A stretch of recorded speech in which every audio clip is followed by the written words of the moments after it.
They paid just $400 for a frozen camper abandoned in a Montana snowbank, thinking they'd finally take that retirement road trip they'd dreamed about for 40 years. But when Harold and Ruth Bennett pried open the ice-crusted door, what they found hidden beneath the rotting floorboards wasn't camping gear or old maps. It was a secret worth $215 million that would transform their final years, resurrect a dying town, and prove that sometimes the greatest adventures begin when life seems nearly over. Before we dive into the story, make sure to smash subscribe, because tomorrow we have an extra special story for you that will blow your mind.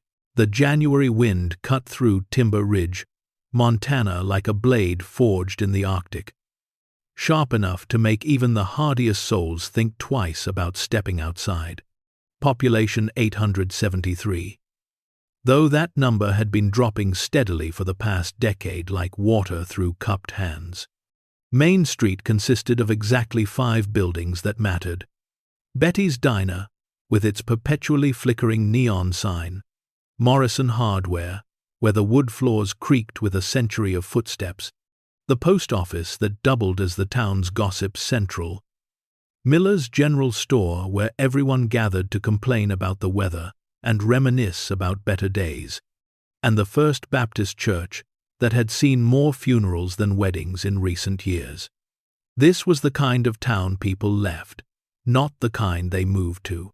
The kind of place where dreams came to retire and slowly fade away.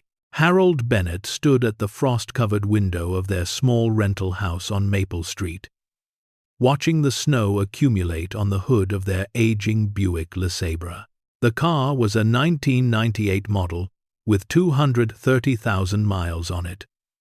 Rust creeping along the wheel wells like a slow-growing cancer. But it still ran. Mostly. 72 years old.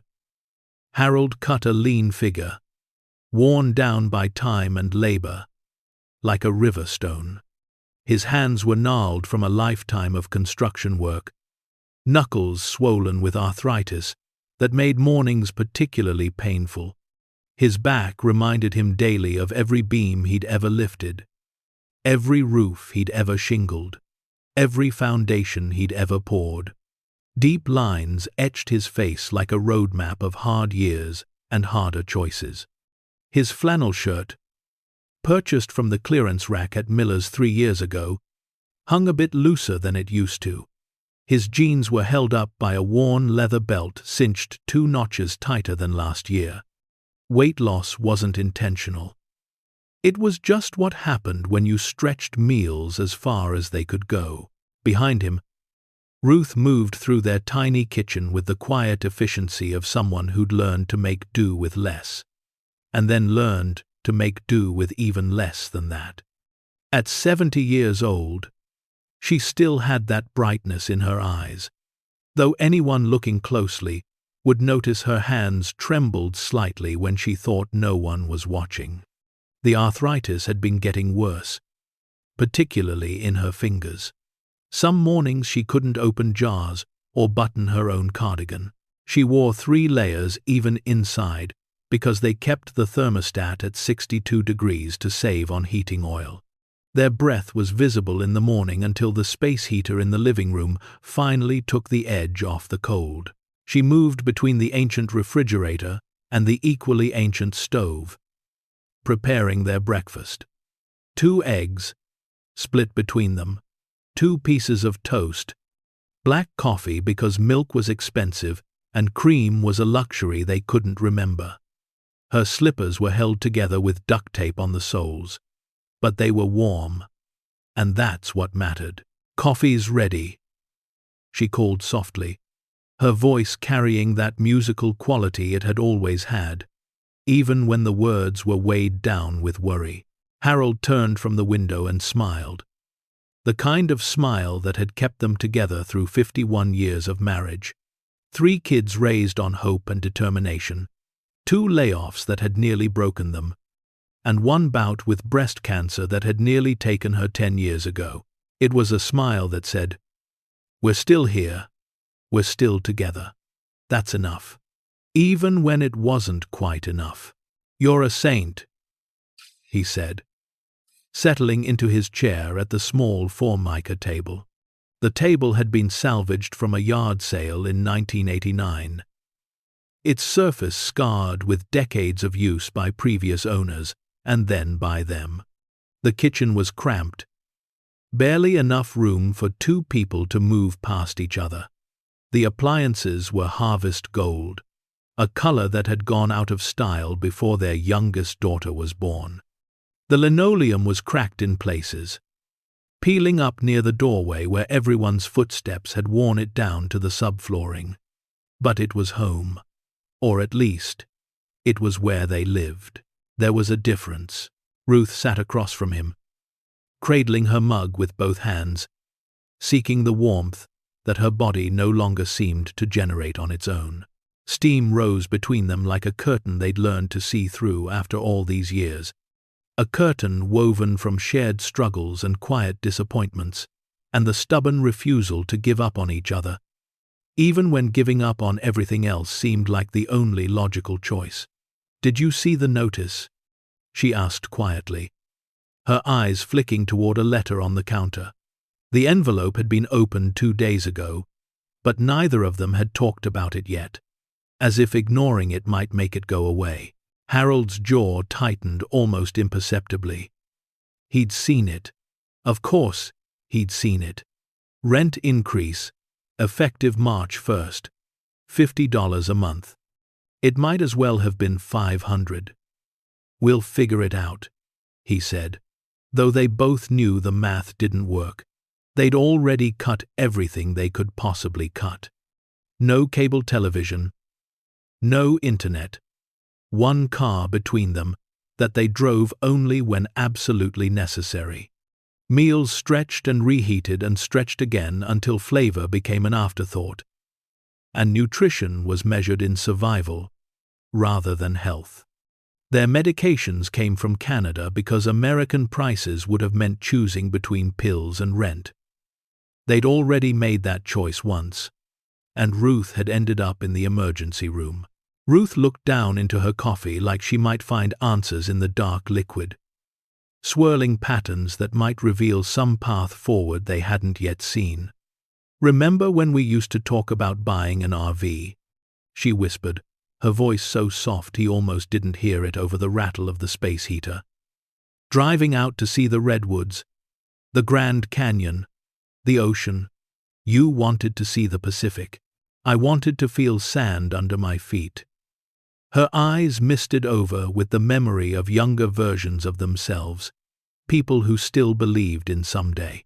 Harold reached across the table and took her hand, his calloused thumb rubbing gentle circles on her papery skin.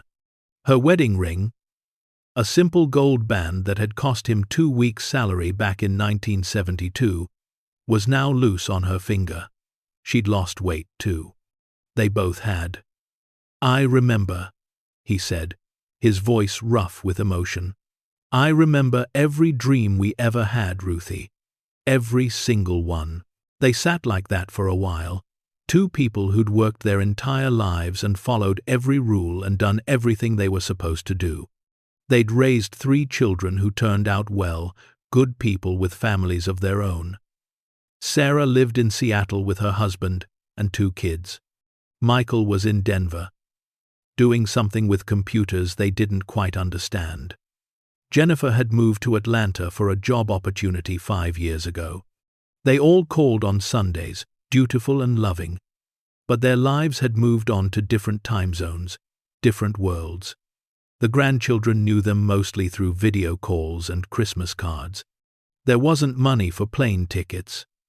There wasn't money for much of anything beyond surviving until the next Social Security check arrived on the 3rd of every month. Harold and Ruth sat at that scarred Formica table with nothing but each other and a stack of bills that never seemed to stop growing, looking at 72 and 70 years of life, and wondering how they'd ended up here, in this cold rental house, counting pennies, measuring coffee grounds, and watching their dreams fade like old photographs in sunlight. That afternoon, Harold drove Ruth to Miller's General Store for their weekly shopping trip. They had $37.50 to spend. Their budget, after paying the electric bill and putting gas in the car. This amount had to cover groceries, toiletries, anything they needed until the next check. They'd become experts at this grim mathematics. This game of survival played in the fluorescent-lit aisles of a small-town grocery store. They moved through the store with practiced precision, a choreographed dance they'd perfected over years of scarcity. Ruth held a small notepad where she'd written their list in careful handwriting. Harold pushed the cart, though they both knew they'd barely fill it. Store-brand pasta, marked-down bread from the day-old rack, eggs, the cheapest coffee available, canned vegetables on sale. They compared prices per ounce, did mental calculations, put things back when the numbers didn't work. No meat this week. They still had half a package of ground beef in the freezer from last month. No fresh fruit, except a small bag of apples, $3.99. A luxury justified because Ruth's doctor had said she needed more fiber. At the checkout counter, Maggie Miller rang up their items with the kind of sympathetic efficiency that made Ruth's cheeks burn with quiet shame. Maggie was 65, still working because her own retirement savings had evaporated in the 2008 financial crisis. She understood struggle, but somehow that made it worse. Being pitied by someone in a similar situation felt like confirmation that this was just how life was now, how it would always be. "You folks see the estate sale notice?" Maggie asked, trying to fill the awkward silence as she scanned their meager purchases. Her voice was deliberately casual, overly bright. Old Edgar Finch's place, up on Mountain View Road, passed away last month. No family to speak of. Counties selling off everything. Harold bagged their groceries methodically, his movements careful and deliberate. Each item had its place, organized to make carrying them easier on Ruth's arthritic hands. "Hadn't heard," he said non-committally. Edgar Finch. He'd known the name but never the man. A recluse who'd lived on the edge of town for decades. Rarely seen, never socializing. Just another lonely old person. In a town full of them. Maggie leaned in conspiratorially, her voice dropping like she was sharing classified information. "They got all kinds of stuff up there. Furniture from the 50s. Tools that probably still work. Boxes of who knows what. County just wants it gone so they can sell the property. But here's the interesting part." She paused for effect. "They got an old camper sitting in his back lot. Been there for years, maybe decades. Probably frozen solid by now, but they're letting it go for next to nothing. $400, can you believe it? For a whole camper." Ruth's hand stilled on the counter, her fingers pressed against the worn wood like she needed to steady herself. $400. The number echoed in her mind, impossible and tantalizing in equal measure. They had $83.12 in their checking account until next month's Social Security check arrived. $400 might as well have been $4 million, but something in her chest flickered to life. Something she thought had died years ago, buried under bills and disappointments and the grinding weight of poverty in old age. Hope, small and fragile, but undeniably there. "A camper," she heard herself say, her voice sounding strange to her own ears. Harold looked at her sharply, his eyebrows drawing together in concern or confusion or both. He knew that tone. That was her dreaming tone. And dreams were dangerous when you lived on the edge of financial collapse. Maggie nodded enthusiastically, warming to her subject. "Old one. Mind you, has to be from the 70s, maybe even older. Probably needs work. Probably needs a lot of work. Edgar wasn't exactly known for maintenance. But still, it's a whole camper for $400. If someone had the time and know-how to fix it up, could be something worth having. Could be a project, you know. Something to do. She rang up their last item. That'll be $36.73. They drove home in silence. Ruth staring out the window at the white landscape. Mountains rising in the distance like frozen waves. Endless sky, pressing down with that peculiar winter brightness that made everything look both beautiful and harsh.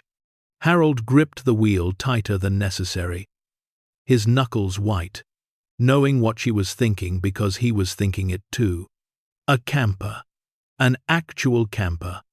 The thing they dreamed about for 40 years. The vehicle that was supposed to carry them into retirement adventures, into golden years that turned out to be more rust than gold. When they pulled into their driveway, the small house looking even smaller, in the vast Montana landscape, Ruth finally spoke. Her voice was quiet but firm. The voice she used when she'd made up her mind about something. We could look at it. Ruth, we don't have $400. Harold turned off the engine and sat there, both hands still on the wheel, staring straight ahead. We have the savings bond, she said quietly, carefully, like she was defusing a bomb. The one from your mother. Harold's mother had died 6 years ago after a brief illness. She'd left them almost nothing. She'd had almost nothing to leave, except for one single $1,000 savings bond, with a handwritten note attached. For something special. Don't waste it on bills. Promise me. They'd tucked it away in a drawer, never cashing it, holding on to it like a talisman, like proof that someday, somehow, they might actually do something beyond surviving. It had become almost sacred. That bond. The last gift from a woman who'd worked as a seamstress her entire life and died with less than $200 in her bank account, but still wanted to give her son something that mattered. That's for emergencies, Harold said, but his voice lacked conviction. Everything felt like an emergency these days. The rent increase was an emergency. Ruth's medication was an emergency. The Buick's transmission was making concerning noises that would be an emergency soon enough. Ruth turned to him, and in the fading afternoon light filtering through dirty windows, he saw the woman he'd fallen in love with in 1973.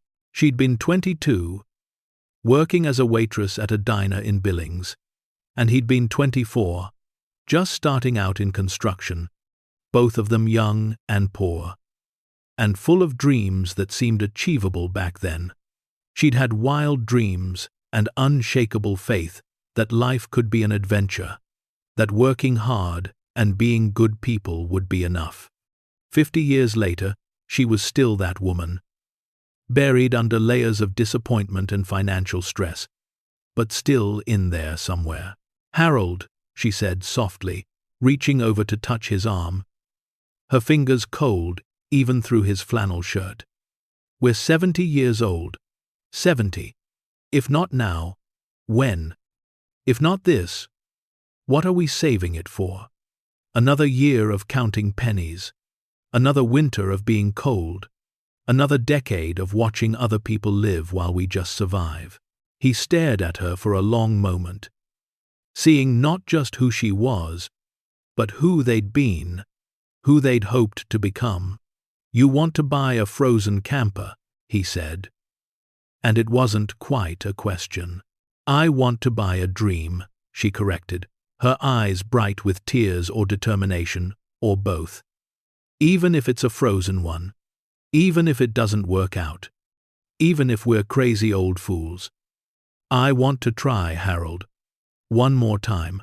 I want to believe we still get to want things.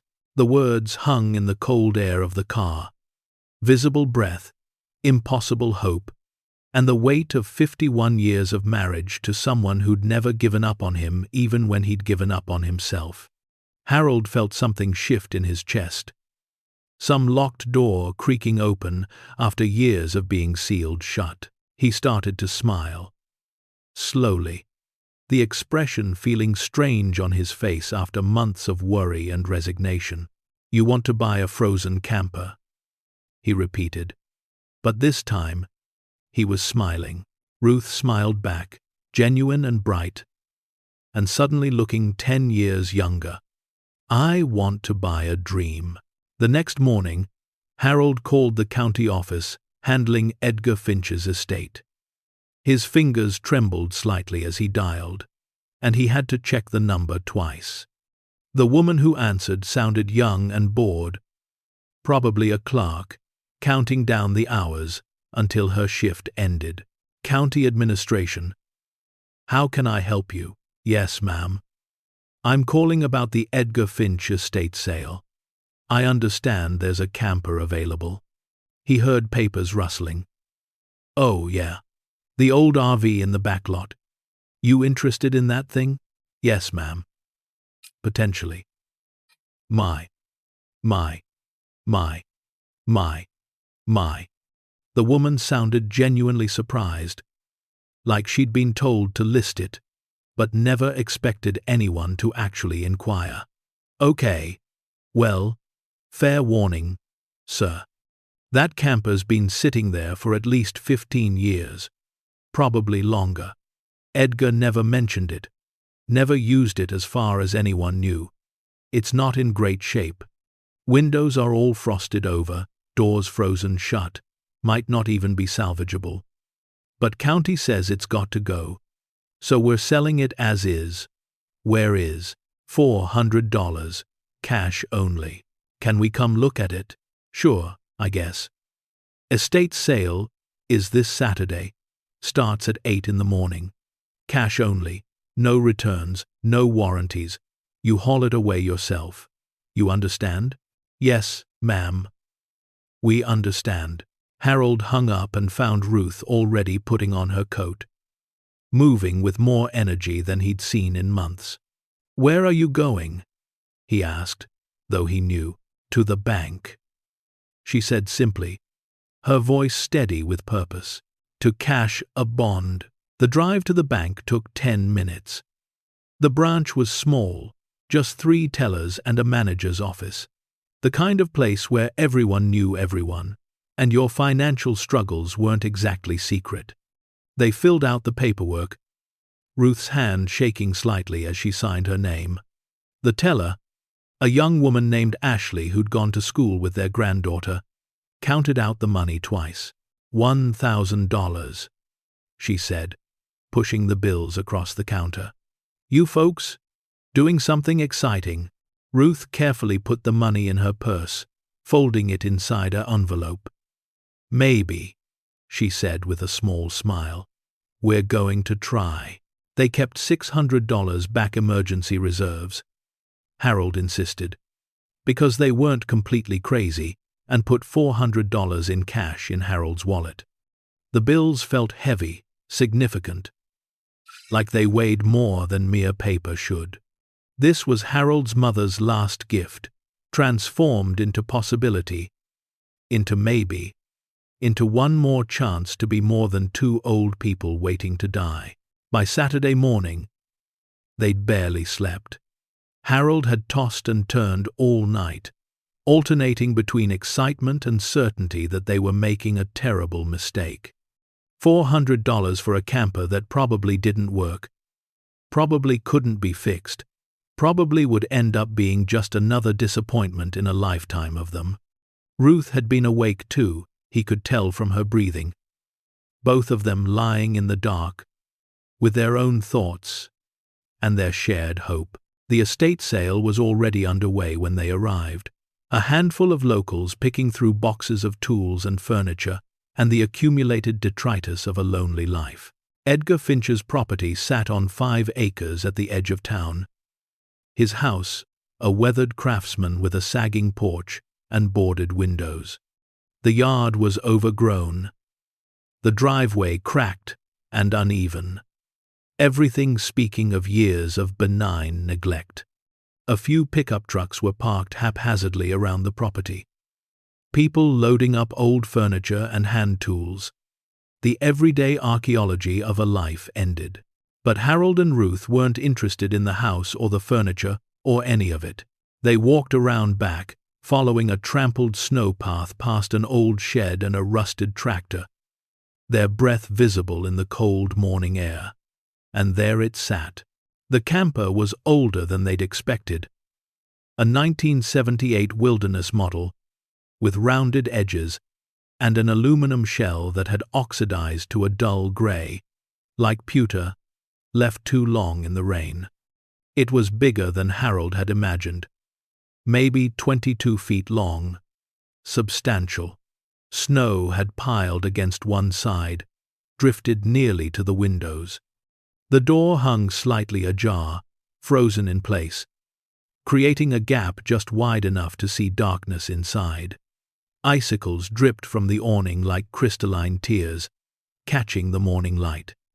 The tires were completely flat, rubber cracked and disintegrating. One window had a crack, running diagonally across it. The whole thing tilted slightly to one side, like a tired old animal settling down for a final rest. It looked forgotten, abandoned, possibly beyond any hope of repair. A foolish purchase, a waste of precious money. Everything their practical minds told them it would be. "Oh my," Ruth whispered. But she was smiling. That smile that said she saw past the rust and decay to what it could be, what it represented. Harold circled it slowly, his contractor's eye automatically assessing the damage, even as his heart whispered that they should walk away. Be sensible. Keep the $400 for something practical. Frame. Looks solid, he muttered, running his hand along the undercarriage. That's aluminum, not fiberglass. Built better than modern ones. Tires are shot, obviously. Wheel bearings probably seized.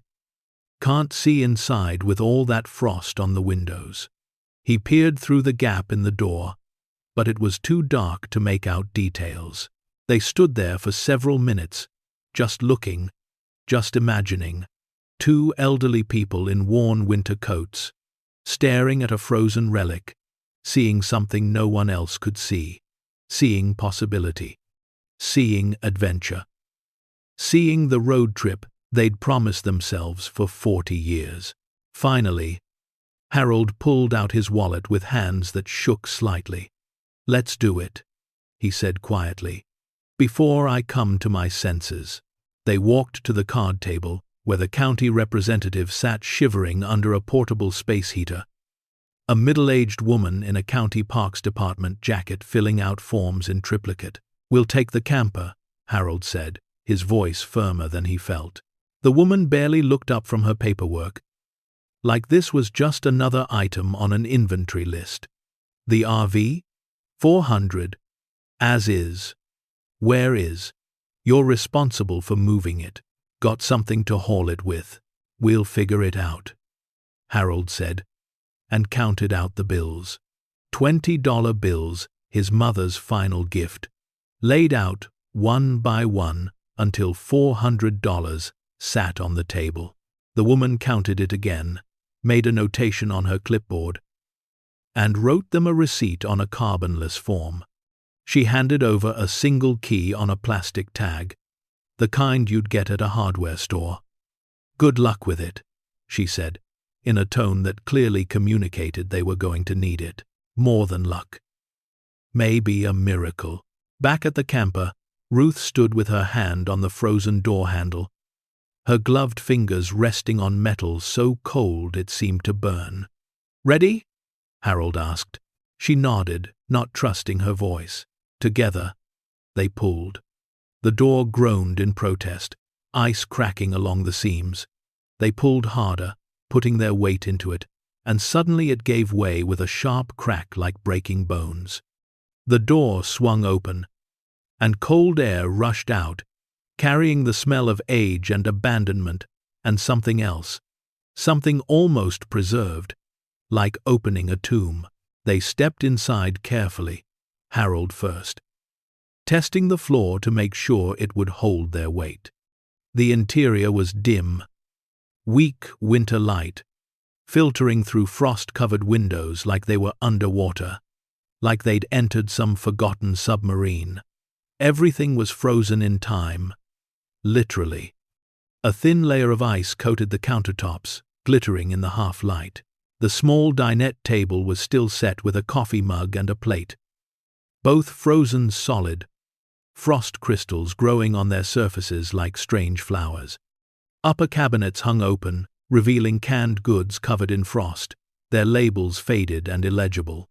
"Looks like someone just walked away," Ruth said softly, her breath visible in the frigid air. "Like they set down their breakfast and stepped outside and never came back." Harold moved deeper into the space, his boots crunching on frost that had formed on the linoleum floor. He checked the framework, running his hands along the walls, testing for rot or structural damage. Solid.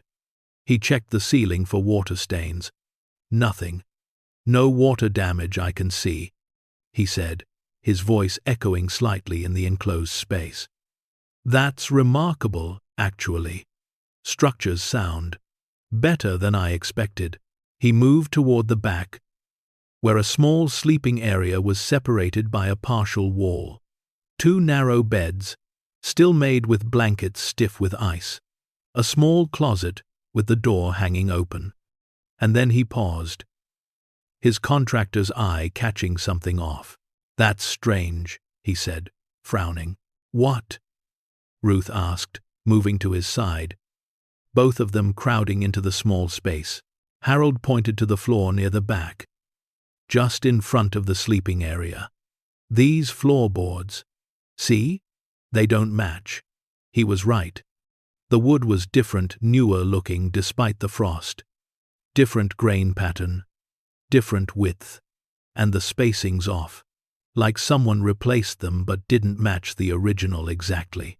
He knelt down slowly, his knees protesting with audible cracks. Ruth winced sympathetically but said nothing. Harold ran his hand along the seam, where the mismatched boards met the rest of the floor. His fingers found the edge, traced it, and they're not nailed down properly. "Feel this," he pressed, and the board moved slightly. "They're just sitting here, like they're meant to be lifted." Ruth's heart began to pound. For reasons she couldn't explain, couldn't name, something about the deliberateness of it, the intentionality. This wasn't shoddy work or repair. This was design, purpose. "What do you think is under there?" she whispered. Harold looked up at her, his weathered face full of questions. She saw her own confused excitement reflected in his eyes. 2 people who'd bought a frozen camper on a desperate whim, now kneeling on an icy floor, confronting the possibility that they'd stumbled into something beyond a simple purchase. She nodded. Just once. Permission. Confirmation. Whatever was under there, they'd face it together. Harold's fingers found purchase on the edge of one board. He lifted carefully. The board came up easily, too easily, revealing darkness beneath. The smell of old air, sealed air, rushed up. He lifted another board, then another, his movements becoming more urgent as the hidden compartment revealed itself. Ruth knelt beside him, both of them now hovering over the opening. Harold's flashlight, the one he always carried, a habit from decades of construction work, clicking on. The beam cut through the darkness, illuminating what lay hidden in the camper's belly, secret and waiting, and completely impossible. They both gasped, the sound sharp and simultaneous in the frozen air. It wasn't spare parts. It wasn't camping supplies or forgotten tools or mouse nests or any of the things you'd expect to find in an abandoned camper. Arranged with meticulous care in a space that had been professionally constructed, lined with some kind of moisture-resistant material, sealed and protected, were things that didn't belong here. Things that didn't belong in rural Montana. In a frozen camper. In the life of two elderly people who counted pennies and stretched meals and wondered how to pay rent. Paintings, small but exquisite, wrapped in protective cloth and plastic, their frames just visible at the edges.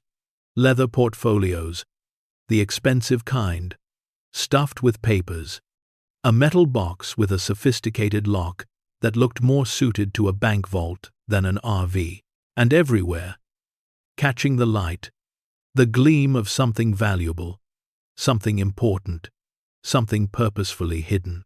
Harold's hand shook as he reached for the nearest item, a small package wrapped in what looked like archival cloth.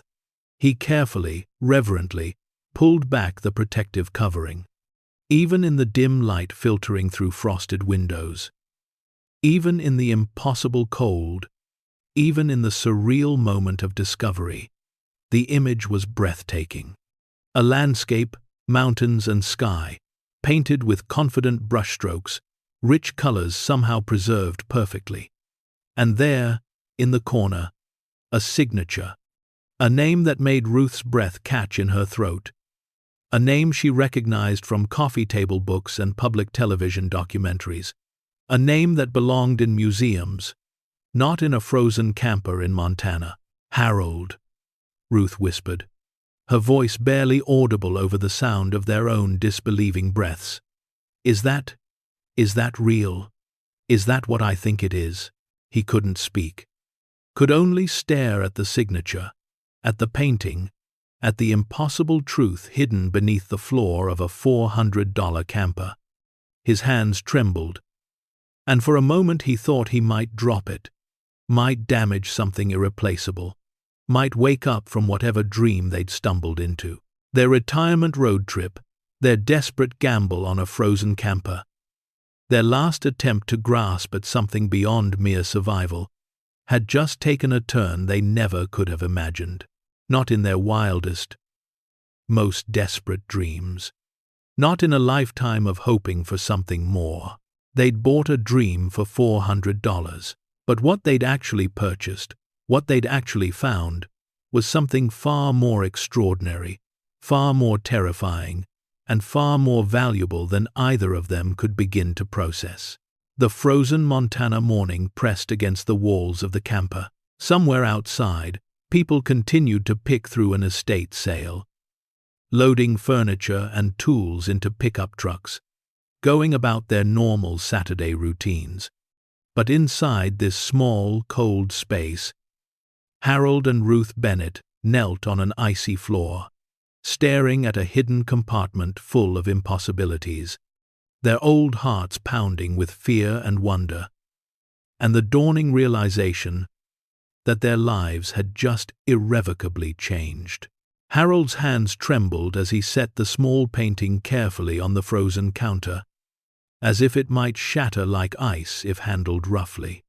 Ruth stood beside him, one hand pressed to her mouth, the other gripping his arm so tightly he could feel her fingers through 2 layers of clothing.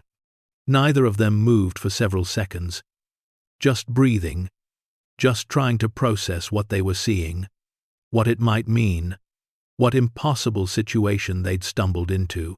"We should put it back," Harold finally said, though he made no move to do so. His voice sounded strange in the frozen camper, hollow and uncertain. "We should call someone." "Who?" Ruth whispered, her breath fogging in the cold air. "Who do we call about something like this?" "I don't know. The police? The county? Maybe that woman with the clipboard?" Harold's mind raced through possibilities, each one seeming more absurd than the last. They looked at each other. 2 people who'd followed every rule their entire lives, who'd never even gotten a speeding ticket, who paid their taxes on time and returned extra change when cashiers miscounted. And now they were suddenly standing in a camper they legally owned, staring at something that felt both like a miracle and a crime, holding what certainly looked like a genuine piece of valuable art. Harold knelt again, slower this time, his knees protesting with sharp pains he tried to ignore. He carefully examined the hidden compartment with his flashlight, noting every detail with his contractor's precision. It was deep, maybe 2 feet down, professionally constructed with what looked like marine-grade plywood. The interior was lined with some kind of moisture-resistant material, possibly the same stuff used in boat hulls. This wasn't a hastily built hiding spot. This wasn't amateur work. Someone had engineered this with precision and purpose. Someone who knew exactly what they were doing and why. He pulled out another package, then another, his movements deliberate and careful. 5 paintings total, each wrapped with the same meticulous care. Different sizes, but all small enough to fit in the compartment. Each one protected in archival cloth, then wrapped in plastic, then cushioned with foam. Whoever had hidden these had taken extraordinary measures to preserve them. 3 leather portfolios came next. The kind attorneys carried to important meetings. The kind that cost hundreds of dollars each. They were heavy, substantial, and when Harold opened the first one with trembling fingers, he saw why. Documents. Dozens of them, each one protected in its own plastic sleeve, like precious artifacts in a museum archive. Ruth picked up one of the portfolios with shaking hands and carefully opened it, afraid to breathe too hard, afraid to damage something that looked so official, so important. Inside were papers, documents with ornate borders and official seals, the kind of paper that felt expensive even through the plastic protecting it.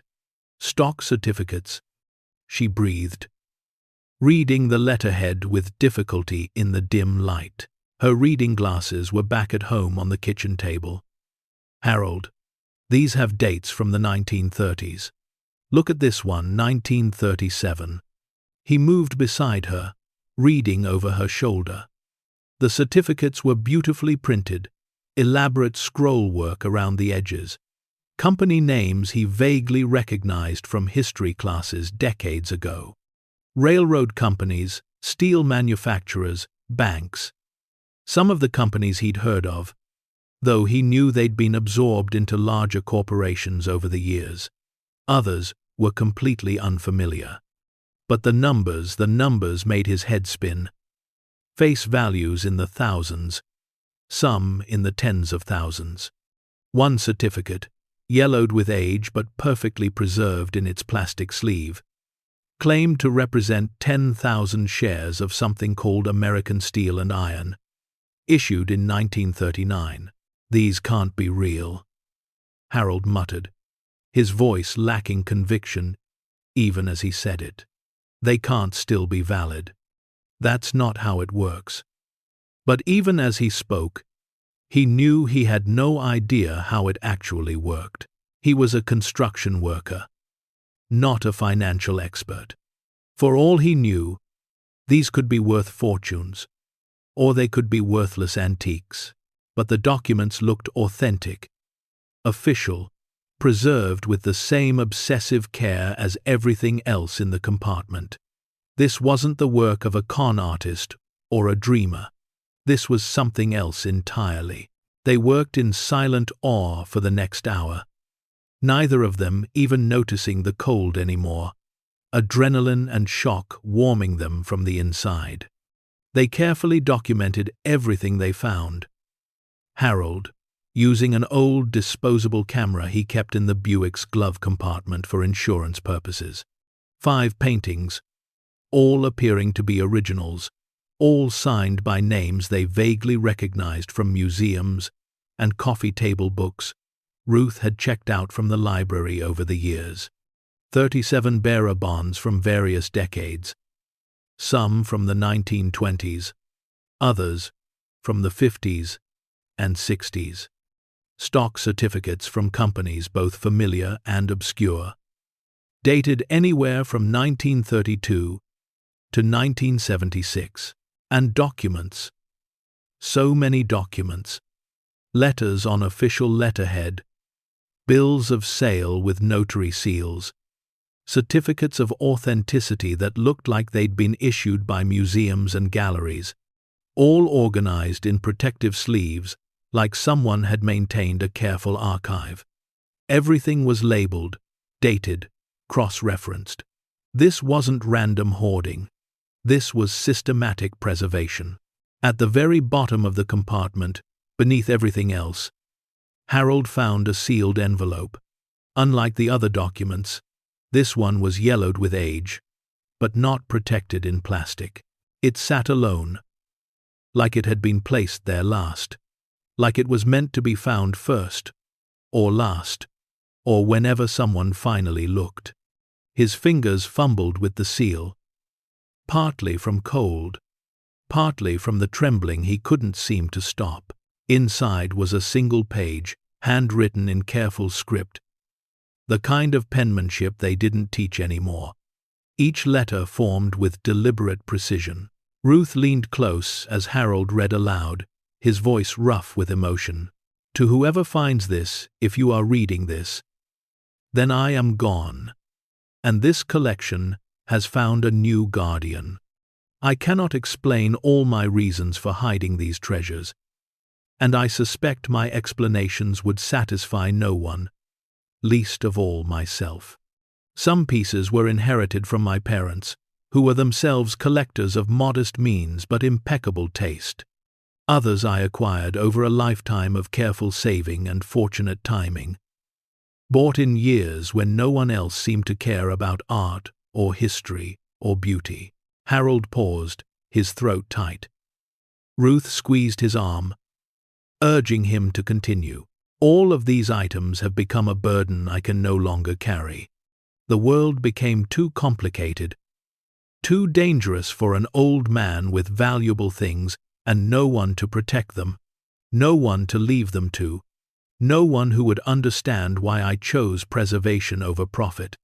I have no heirs, no family to entrust with this responsibility. My parents died decades ago. I never married. I have no siblings, no children, no one who would remember my name a year after I'm gone. Perhaps that makes me a coward for not finding a proper home for these pieces while I still could. But I grew too tired, too suspicious, too afraid of lawyers and institutions, and people who would see only dollar signs instead of beauty. Ruth's eyes filled with tears, recognizing the loneliness in those words, the resignation. These items represent more than monetary value. Though I know that value is substantial, they represent history, human achievement, moments of creation that transcend their creators. They deserve to be seen, to be preserved, to matter. I leave them to chance, to fate, to whoever is brave enough or desperate enough to look beneath the surface. Do with them what you will, but know that each piece has a story, has meaning beyond its price at auction. May they bring you more peace than they brought me. May you have the courage I lacked to let them matter to the world again. The letter was unsigned, but Harold and Ruth knew who'd written it. Edgar Finch, the recluse who'd lived on the edge of town for decades, who'd never married, never had visitors, who died alone with secrets frozen in an old camper in his backyard. A man so lonely, so isolated, that he'd chosen to entrust his life's collection to random chance, rather than watch it be fought over or divided or sold off piece by piece to pay estate taxes. Ruth sank onto the built-in bench, her legs suddenly weak, the cold finally penetrating through her coat.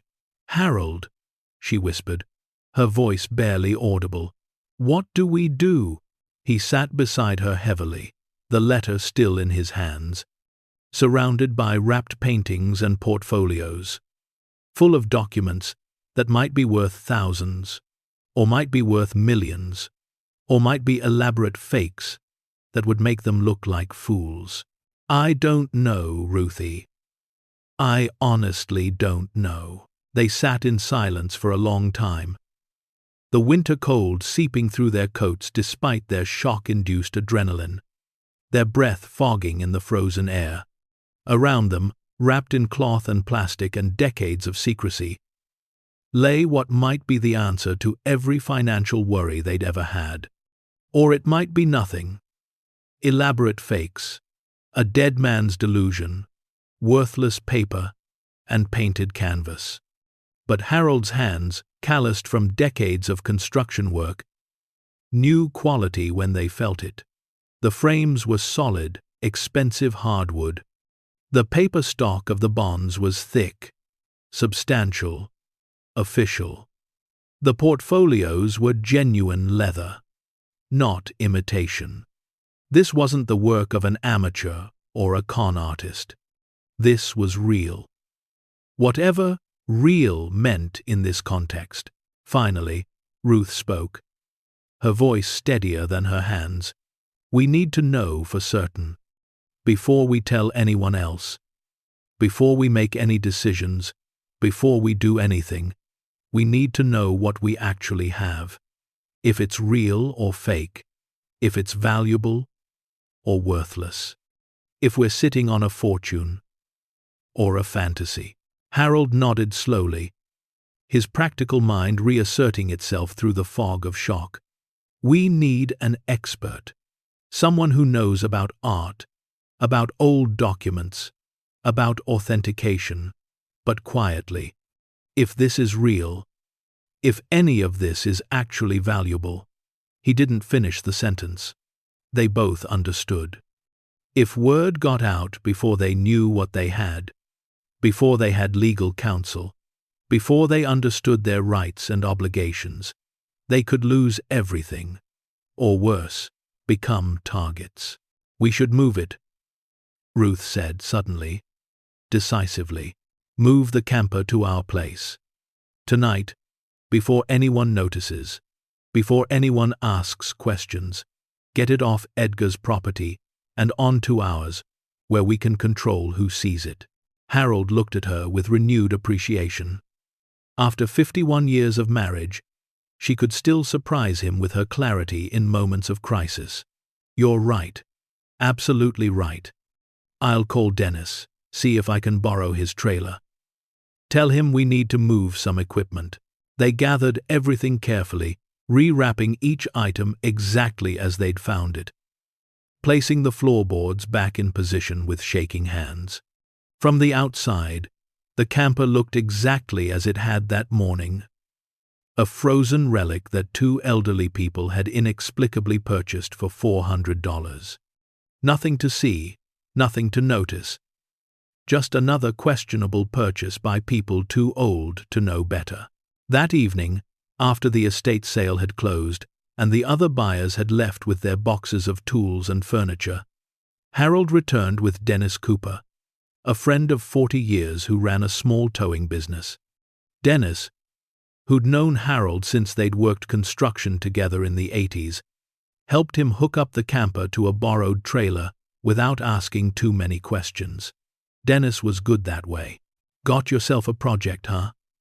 Dennis said, circling the old camper with an appraising eye. This thing's from the 70s at least. Gonna take some work to get roadworthy. Gives me something to do, Harold replied, keeping his voice casual despite his racing heart. Ruthie's always wanted to take a road trip. Figured I'd surprise her. Dennis grinned. You're a good man, Harry. Linda would never let me spend $400 on something like this without 3 weeks of negotiations and a written contract.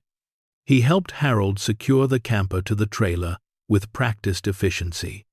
You need help getting it set up at your place? Nah, I got it. Thanks, Dennis. I owe you. Buy me a beer sometime. That's payment enough. By 9 o'clock that night, the camper sat in Harold and Ruth's small backyard, covered with a tarp Harold had bought at Morrison Hardware on the way home, looking like nothing more interesting than an old man's questionable project. Neighbors who noticed, if any did, would just see what they expected to see: Harold Bennett working on another repair job, probably trying to make a few extra dollars to supplement his Social Security. Inside their house, Ruth sat at their kitchen table with her ancient laptop, the one their daughter Sarah had sent them 3 Christmases ago when she'd upgraded her own. Ruth had never been good with computers, had resisted learning for years. But desperation made her determined. She typed carefully, one finger at a time, squinting at the screen. Art appraisers near me. Harold stood behind her, reading over her shoulder, still wearing his coat because they'd turned the heat down while they were gone, and the house hadn't warmed up yet.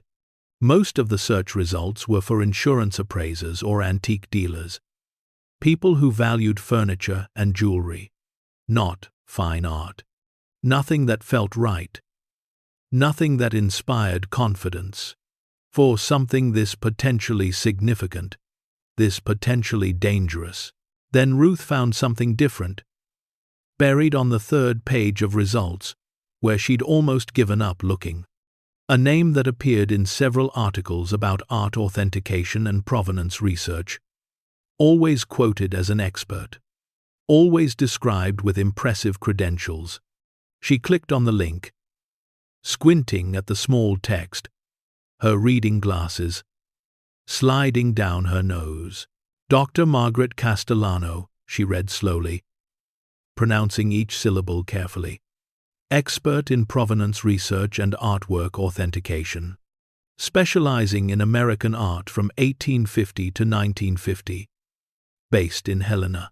She looked up at Harold, her eyes bright with something between hope and fear. That's only 2 hours away. Harold leaned closer, reading the website. Dr. Castellano had impressive credentials: PhD in art history from Columbia, former curator at 2 major museums, published author, consultant to auction houses and private collectors. Her website showed a professional office, testimonials from satisfied clients, and a phone number.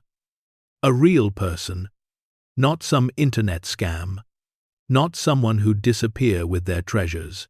Should we call her? Ruth whispered, as if speaking too loudly might make the decision more real, more irrevocable. Harold looked at his wife. This woman who'd worked as a grocery store cashier for 30 years, who'd raised 3 children on their combined working-class income, who'd never complained when they couldn't afford vacations or new furniture, or the comfortable retirement they'd promised themselves. She deserved more than this cold rental house and $50 rent increases. She deserved to know if their desperate $400 gamble had been genius or folly. We should, he said firmly. Monday morning. First thing. They spent the weekend in a strange state of suspended animation, going through the motions of their normal life, while their minds spun with possibilities and fears. Saturday night, Ruth made spaghetti with the marked-down ground beef they'd bought, and they ate in near silence, both of them thinking about what lay hidden in their backyard, under a tarp. Sunday, they went to church like they did every week, sitting in their usual pew, singing the familiar hymns, listening to Pastor Williams talk about trusting in God's plan. Harold wondered if God's plan included old campers and hidden paintings, and the possibility that everything could change. After service, they smiled and made small talk with neighbors who had no idea what was sitting in their backyard, what impossible choice they were facing. Sunday night. Neither of them slept. Harold lay on his back, staring at the ceiling, listening to Ruth's breathing, and knowing she was awake too. What if it's all fake? She whispered in the darkness. Then we've got an interesting story and a $400 camper, he replied, trying to sound more confident than he felt. "What if it's real? Then everything changes," he said simply, and reached for her hand. They lay like that for hours, fingers intertwined. Two people on the edge of something they couldn't yet name, couldn't yet believe, but couldn't ignore. Monday morning arrived with agonizing slowness. Harold waited until exactly 9 o'clock, not too early to seem desperate, not too late to seem casual, before dialing the number on Dr. Castellano's website. His hands shook slightly as he pressed the buttons. The phone rang twice before a professional female voice answered. "Castellano Art Consultation. This is Maria speaking. How may I help you?" "Castellano." Harold cleared his throat, suddenly unsure of what to say, how to explain.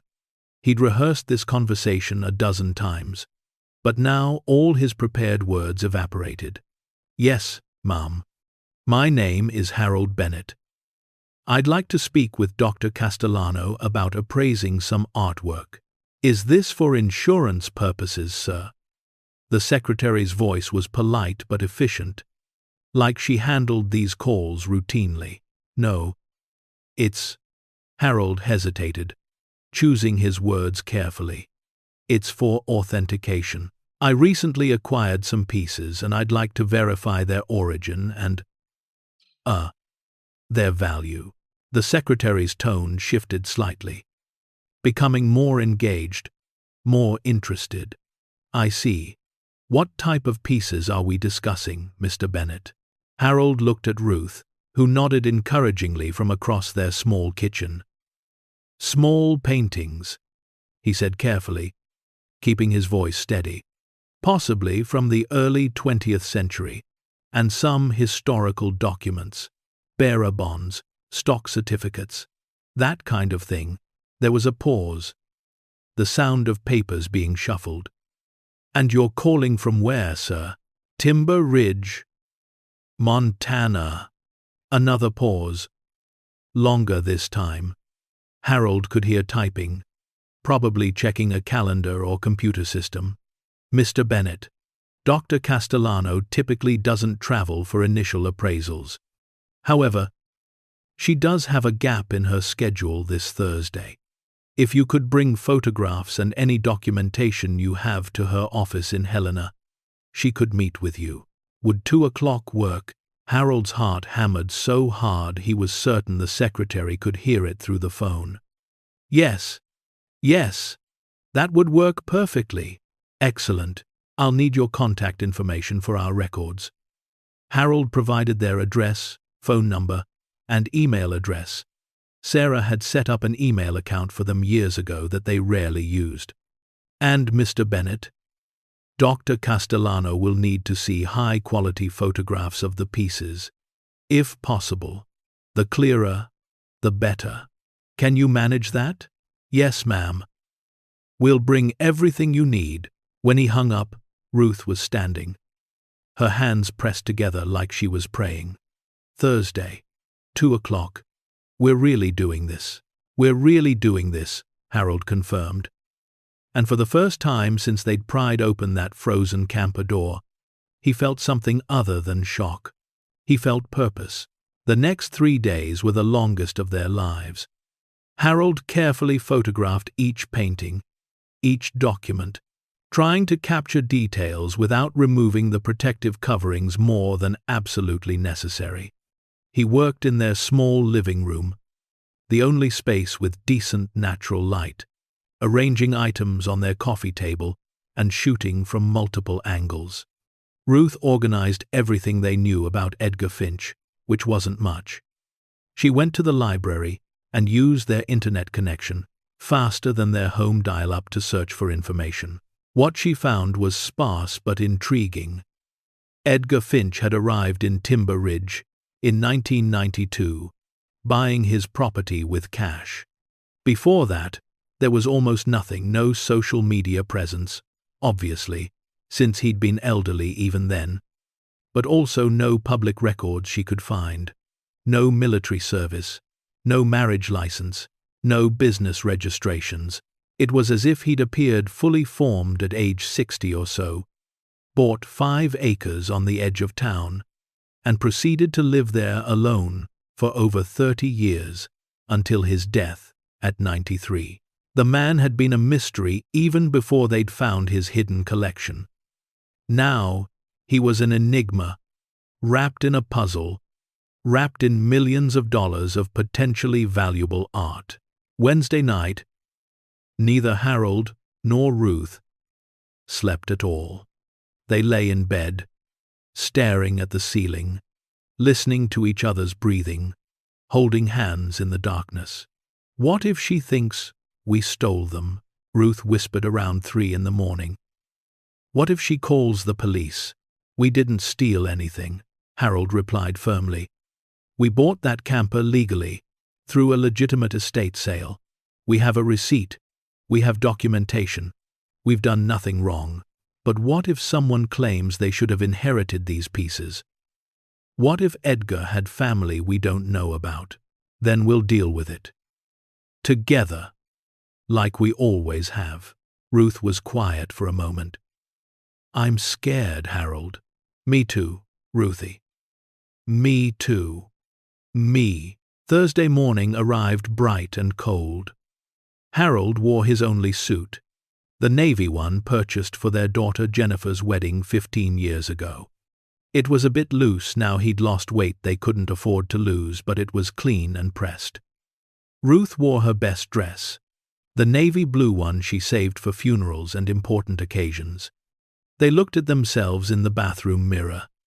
An elderly couple dressed too formally for a weekday morning, trying to look like people who belonged in a conversation about valuable art instead of what they were.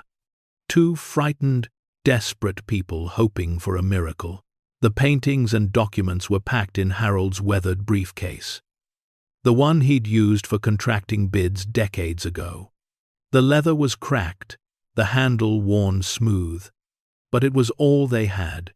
They looked absurd, Harold thought, as they loaded into the Buick, 2 old people in formal clothes, driving through Montana in a car held together by hope and stubbornness, carrying what might be a fortune, or might be nothing. The drive to Helena took exactly 2 hours and 17 minutes. Neither of them spoke much, both lost in their own thoughts and fears. What if the paintings were fake? What if they were real? Which possibility was more terrifying? Harold wasn't sure anymore. Dr. Castellano's office was in a restored Victorian building in downtown Helena. All red brick and white trim, elegant but not ostentatious. The kind of building that whispered quality and expertise without shouting. They parked on the street, fed quarters into the meter with shaking hands, and walked to the entrance. The waiting room was warm and tastefully decorated with art prints and comfortable chairs. A young woman at the reception desk smiled at them. "Mr. and Mrs. Bennett, Dr. Castellano is expecting you. Please, have a seat. She'll be right with you." They sat, holding hands, not speaking, surrounded by art they could never afford to own, about to show an expert what they'd found in a frozen camper. Harold wondered if this was how lottery winners felt. That strange combination of hope and terror, the sense that your entire life was about to pivot on something completely beyond your control. After what felt like hours but was probably only minutes, a door opened, and a woman emerged. Dr. Margaret Castellano was younger than they'd expected, perhaps 50, with silver-streaked dark hair pulled back in a neat bun and sharp, kind eyes behind wire-rimmed glasses. She wore slacks and a cardigan, not the formal suit they'd imagined. Somehow that made her more approachable, more real. "Mr. and Mrs. Bennett." She extended her hand, her grip firm and warm. "I'm Margaret Castellano.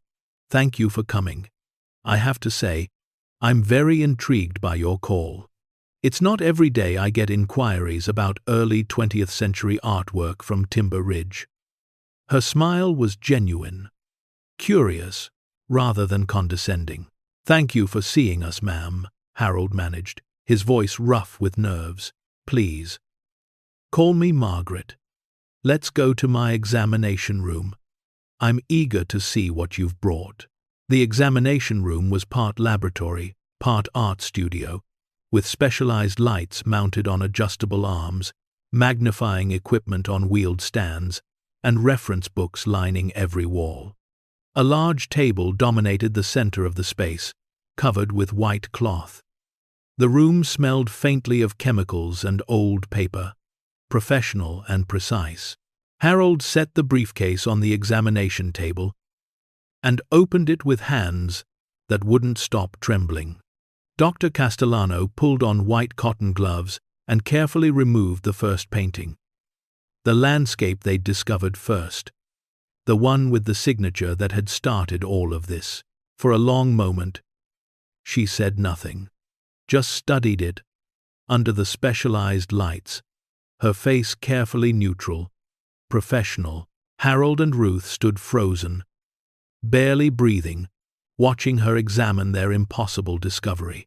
She turned the painting over, studying the back of the canvas, the frame, the way it was constructed. She pulled out a magnifying glass and examined the signature, the brushwork, the craquelure, the fine network of cracks that form in old paint. Then she looked up at them, and her expression had changed. The professional neutrality was gone, replaced by something between shock and excitement. Carefully controlled, but definitely there. "Mr. and Mrs. Bennet," she said slowly, setting the painting down with extreme care. "Where did you get this?" The question hung in the air, loaded with implications Harold didn't fully understand. "We bought a camper," Ruth said quietly, her voice steady despite her racing heart. "From an estate sale. A man named Edgar Finch. He died last month. The camper was on his property. It was hidden inside. There are more." Dr. Castellano's eyes widened fractionally. "More paintings?" "More paintings. 4 more. And documents. Bonds, certificates, letters, all hidden under the floor in a sealed compartment." Harold's voice was gaining strength, the truth pouring out now. "We didn't know. We just wanted to buy a camper, maybe fix it up, take a trip. We never expected." He gestured helplessly at the painting. Dr. Castellano returned her attention to the artwork, examining it again with even more intensity. "Do you know what this is?" she asked, her voice carefully controlled.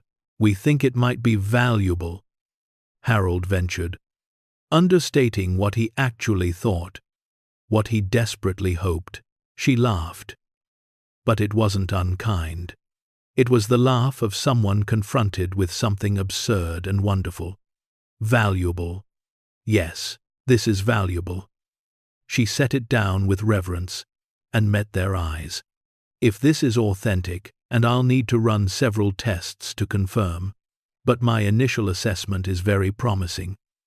This is an original work by a very significant American artist. We're talking museum quality. Mr. and Mrs. Bennet. The kind of piece that appears in textbooks and major exhibitions." Ruth's hand found Harold's and squeezed so hard it hurt. "The other paintings?" Harold asked, his voice barely above a whisper. Dr. Castellano examined each one with the same meticulous care, her excitement growing despite her professional demeanor. When she saw the documents, the bonds, the certificates, her face went pale. She sat down heavily in a chair and looked at them with something approaching awe. "Okay," she said, taking off her glasses and cleaning them with a cloth, a gesture Harold recognized as buying time to think. "Okay, I need you to tell me everything. Everything about where these came from, how you found them, what you know about Edgar Finch, what you know about provenance, ownership, anything and everything. And then I need to make some calls. Because if even half of this is authentic, if the provenance can be established. She paused, calculating, her mind clearly racing.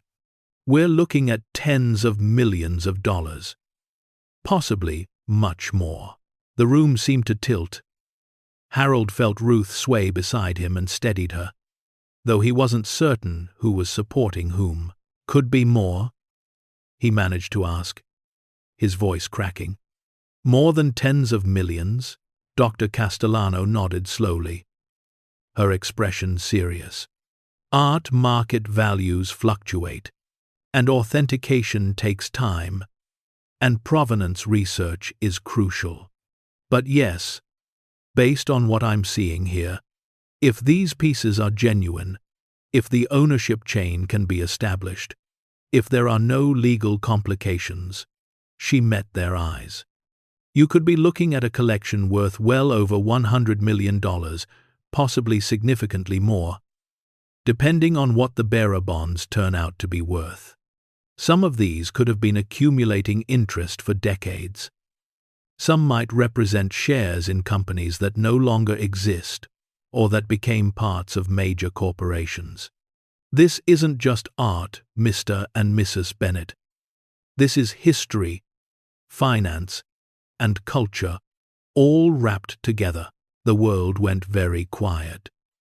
Somewhere in the building, a phone rang. Outside, traffic hummed past on Helena's streets. But in that room, two elderly people who'd struggled to pay rent, who'd stretched meals and worn second-hand clothes, and wondered if they'd have enough for heating oil, sat frozen in the realization that their lives had just irrevocably changed. Ruth began to cry. Not from joy or relief, but from the sheer, overwhelming weight of it all. Tears streamed down her weathered cheeks as decades of financial stress, of worry, of making do, of quietly suffering, came pouring out. Harold pulled her close, his own eyes wet, his body shaking. Dr. Castellano gave them privacy for several minutes, stepping out to presumably give them space to process, to break down, to begin accepting what they'd discovered. When she returned, she carried a box of tissues and 2 bottles of water, her professional demeanor softened by genuine compassion. "I know this is overwhelming," she said gently, handing Ruth the tissues. "I can't imagine what you're feeling right now, but I need to be very clear about what happens next. Because this is not going to be simple, and it's not going to be quick."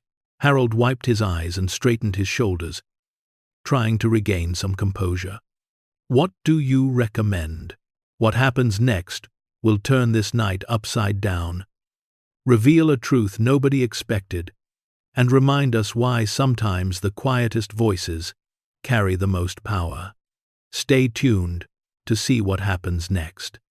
If you're enjoying the story, please like, share, and subscribe for more." Dr. Castellano returned to her chair and leaned forward, her expression serious. "This requires extensive authentication. We'll need to verify each piece individually, carbon dating for the paintings, pigment analysis, canvas examination, comparison with known works from the artists in question. The documents will need separate verification paper analysis, ink dating, checking the serial numbers on the bonds against historical records, researching the provenance of each item." "How long?" Ruth asked, her voice steadier now. "Months. Maybe longer. This isn't something we can rush. Not with this much at stake." Dr. Castellano pulled out a notepad. "The bearer bonds especially will require investigation. Some may have been reported lost or stolen decades ago. Others may have been legitimately issued but never redeemed. We'll need to contact the institutions that issued them, trace ownership history, determine legal rights." "Are we in trouble?" Ruth whispered, voicing the fear that had been gnawing at both of them since they'd first opened that compartment. "Did we do something wrong?" Dr. Castellano shook her head firmly. Not if you proceed correctly. You acquired these items legally through a legitimate estate sale. Edgar Finch's estate has been settled with no heirs. I can help you verify that. You've done nothing wrong. Number trade. In fact, you've done everything right by not attempting to sell these items immediately, by seeking expert guidance, by being transparent about your discovery. She stood and paced the room, thinking. But this level of discovery, it brings attention, scrutiny, complexity. There will be legal questions about ownership, tax implications, media attention. Once word gets out, this kind of find doesn't stay secret. Harold felt a chill that had nothing to do with temperature. What do you recommend we do? Specifically, Dr. Castellano stopped pacing and looked at them directly. I recommend you let me help you navigate this. I can assemble a team authentication experts for each type of item. Legal counsel experienced in estate law and found property cases. Financial advisors who understand the art market. Security professionals to protect the collection during evaluation. People you can trust. People who will work in your best interest. Not their own. Why would you help us? Harold asked, not suspiciously, but genuinely curious. What's in it for you? Wise. Wise 19. Wise 19. Wise 19. She smiled. Professionally? This is the kind of discovery that defines careers. I would want to be involved in the authentication process. With your permission, and I would document the findings for academic publication. But personally, her smile softened. I became an art historian because I believe art matters, that beauty and history and human achievement should be preserved and shared. What you've found, if it's authentic, represents a significant piece of American cultural history that was almost lost. I want to help make sure it's not lost again. Ruth and Harold exchanged glances, an entire conversation happening in that look. 5 decades of knowing each other, trusting each other, facing impossible situations together. What's the first step? Ruth asked. First, we secure the collection. It can't stay in your home or in that camper. Too risky. I know a climate-controlled vault here in Helena with excellent security. We'll transport everything there tomorrow, under guard. Second, I start making calls to assemble the team. Third, she paused. Third, you two go home and try to process what's happened, because your lives are about to change in ways you can't possibly imagine yet, and you'll need each other more than ever. They left her office 3 hours later with a plan, a team being assembled, and a security service being arranged to meet them in Timber Ridge the next morning. Harold and Ruth sat in their Buick in the parking lot as snow began to fall, watching the flakes drift against the windshield like a million tiny questions, each one asking what came next. We just walked in there with millions of dollars in a briefcase, Ruth said wonderingly, her voice almost dreamlike. We drove 2 hours with a fortune in our back seat, Harold added, shaking his head. We could have been robbed. We could have crashed. We could have. They looked at each other and started laughing. The kind of laughter that comes from shock and relief and the absolute absurdity of it all. 2 old people in an aging car, carrying impossible wealth, stumbling through a discovery that defied everything they knew about how life worked. On the drive home, they talked about what they'd always wanted to do. Not spend, just do. Visit their grandchildren without worrying about plane tickets. Fix Ruth's teeth, the ones she'd been putting off for 5 years. Pay off the Buick. Maybe, Harold said quietly. Take that road trip we always planned. Ruth smiled through fresh tears. In a better camper. though. Definitely in a better camper. But even as they planned and dreamed, both of them understood that something more profound than wealth had entered their lives. They'd been entrusted with something meaningful, something that had stories and history and value beyond money. Edgar Finch, in his lonely, careful way, had left them more than hidden treasures. He'd left them a responsibility, a purpose, a chance to matter in ways they'd never imagined. As the lights of Timber Ridge appeared in the distance, their small town glowing against the dark Montana landscape, Harold reached over and took Ruth's hand. "Everything's going to change," he said softly. "I know," Ruth replied. "I'm terrified." "Me too. But we're in this together, like always," she confirmed.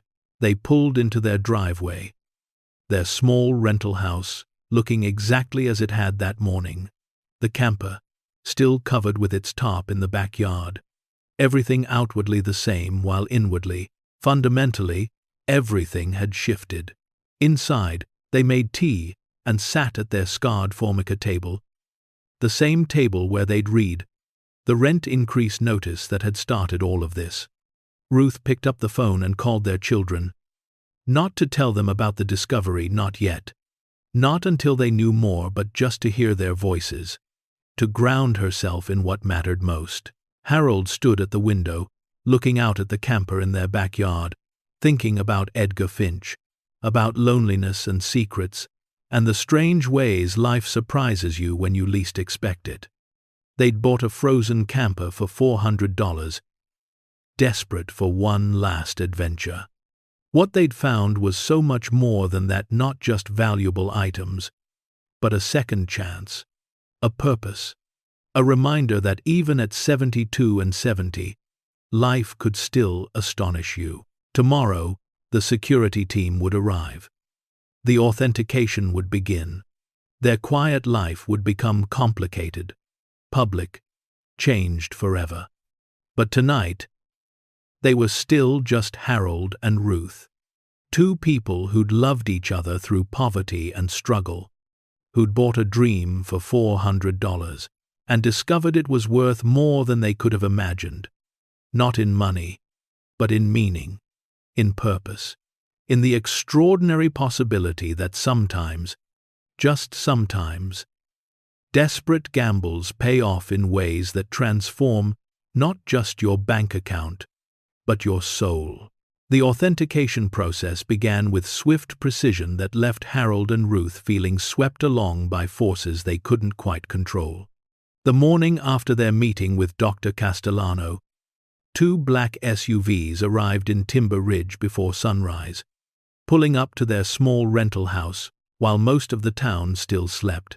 Professional security personnel, quiet and efficient, transferred every item from the camper to reinforced cases, documenting each piece with photographs and detailed inventories. Neighbors who happened to be awake probably thought Harold had finally gotten himself into some kind of trouble, but no one asked questions. Not yet. By noon, the collection was secured in a climate-controlled vault in Helena, protected by more security than Harold had ever seen outside of movies. Dr. Castellano had assembled her team with remarkable speed. 3 authentication specialists, a provenance researcher named David Chen who'd worked with the Smithsonian, a lawyer specializing in estate law and found property, and a financial advisor who handled high-value art acquisitions. They all treated Harold and Ruth with respectful professionalism, but Harold couldn't shake the feeling that they were projects now, not just people. Objects of fascination rather than individuals with agency. The first legal consultation took place in a conference room that felt too formal, too intimidating. All dark wood and leather chairs, and floor-to-ceiling windows overlooking Helena. Marcus Brennan, the attorney, was in his mid-50s with silver hair, and the kind of suit that probably cost more than Harold had earned in some months during his working life. But his manner was surprisingly warm. and he spent the first 20 minutes just listening to their story without interruption. Legally, this is actually more straightforward than you might think, Marcus said once they'd finished. Edgar Finch's estate was settled through probate. He had no will, no heirs, no debt significant enough to complicate distribution. The county sold his assets at public auction to settle the estate and cover administrative costs. You purchase the camper legally, with documentation.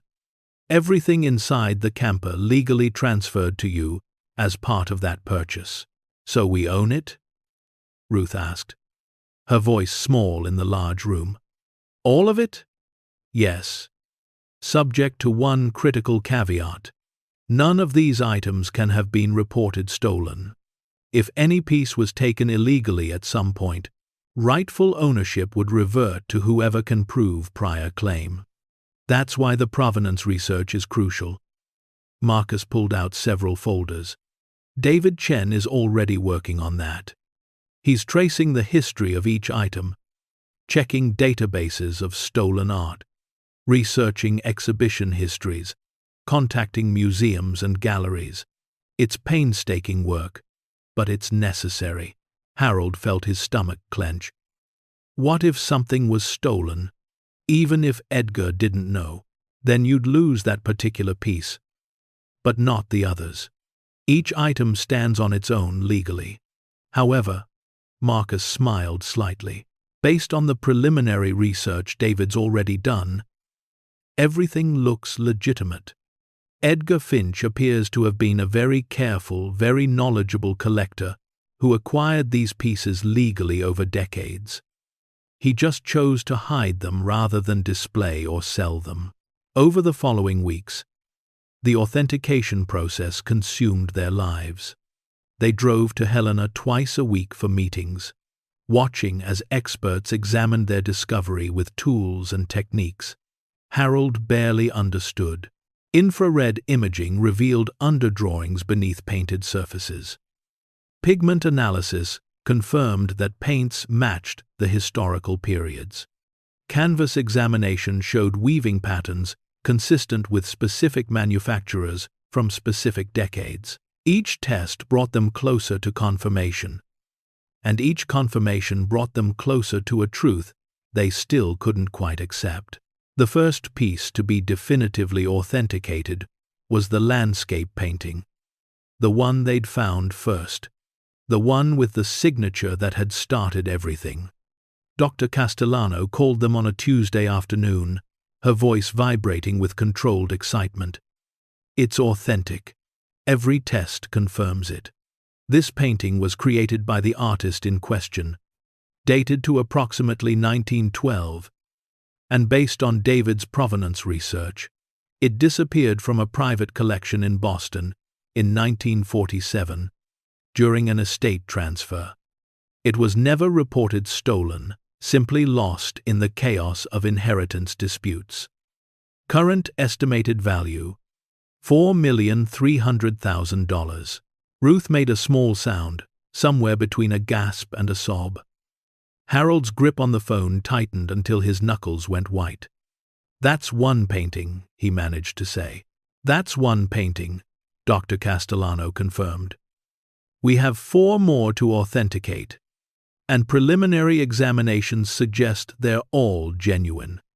Mr. Bennett, you and your wife have discovered something extraordinary. By the end of March, 3 months after that frozen morning when they'd pried open the camper door, the full scope of their discovery had been confirmed. 5 paintings, all authentic, collectively valued at $18,700,000. 37 bearer bonds, some dating back to the 1920s, which, after complex negotiations with the issuing institutions and historical research, were determined to be worth $93 million. Some having accumulated decades of compound interest, others representing shares in companies that had been absorbed into modern corporations. Stock certificates worth another $42 million. documents and letters of historical significance valued at $3 million more.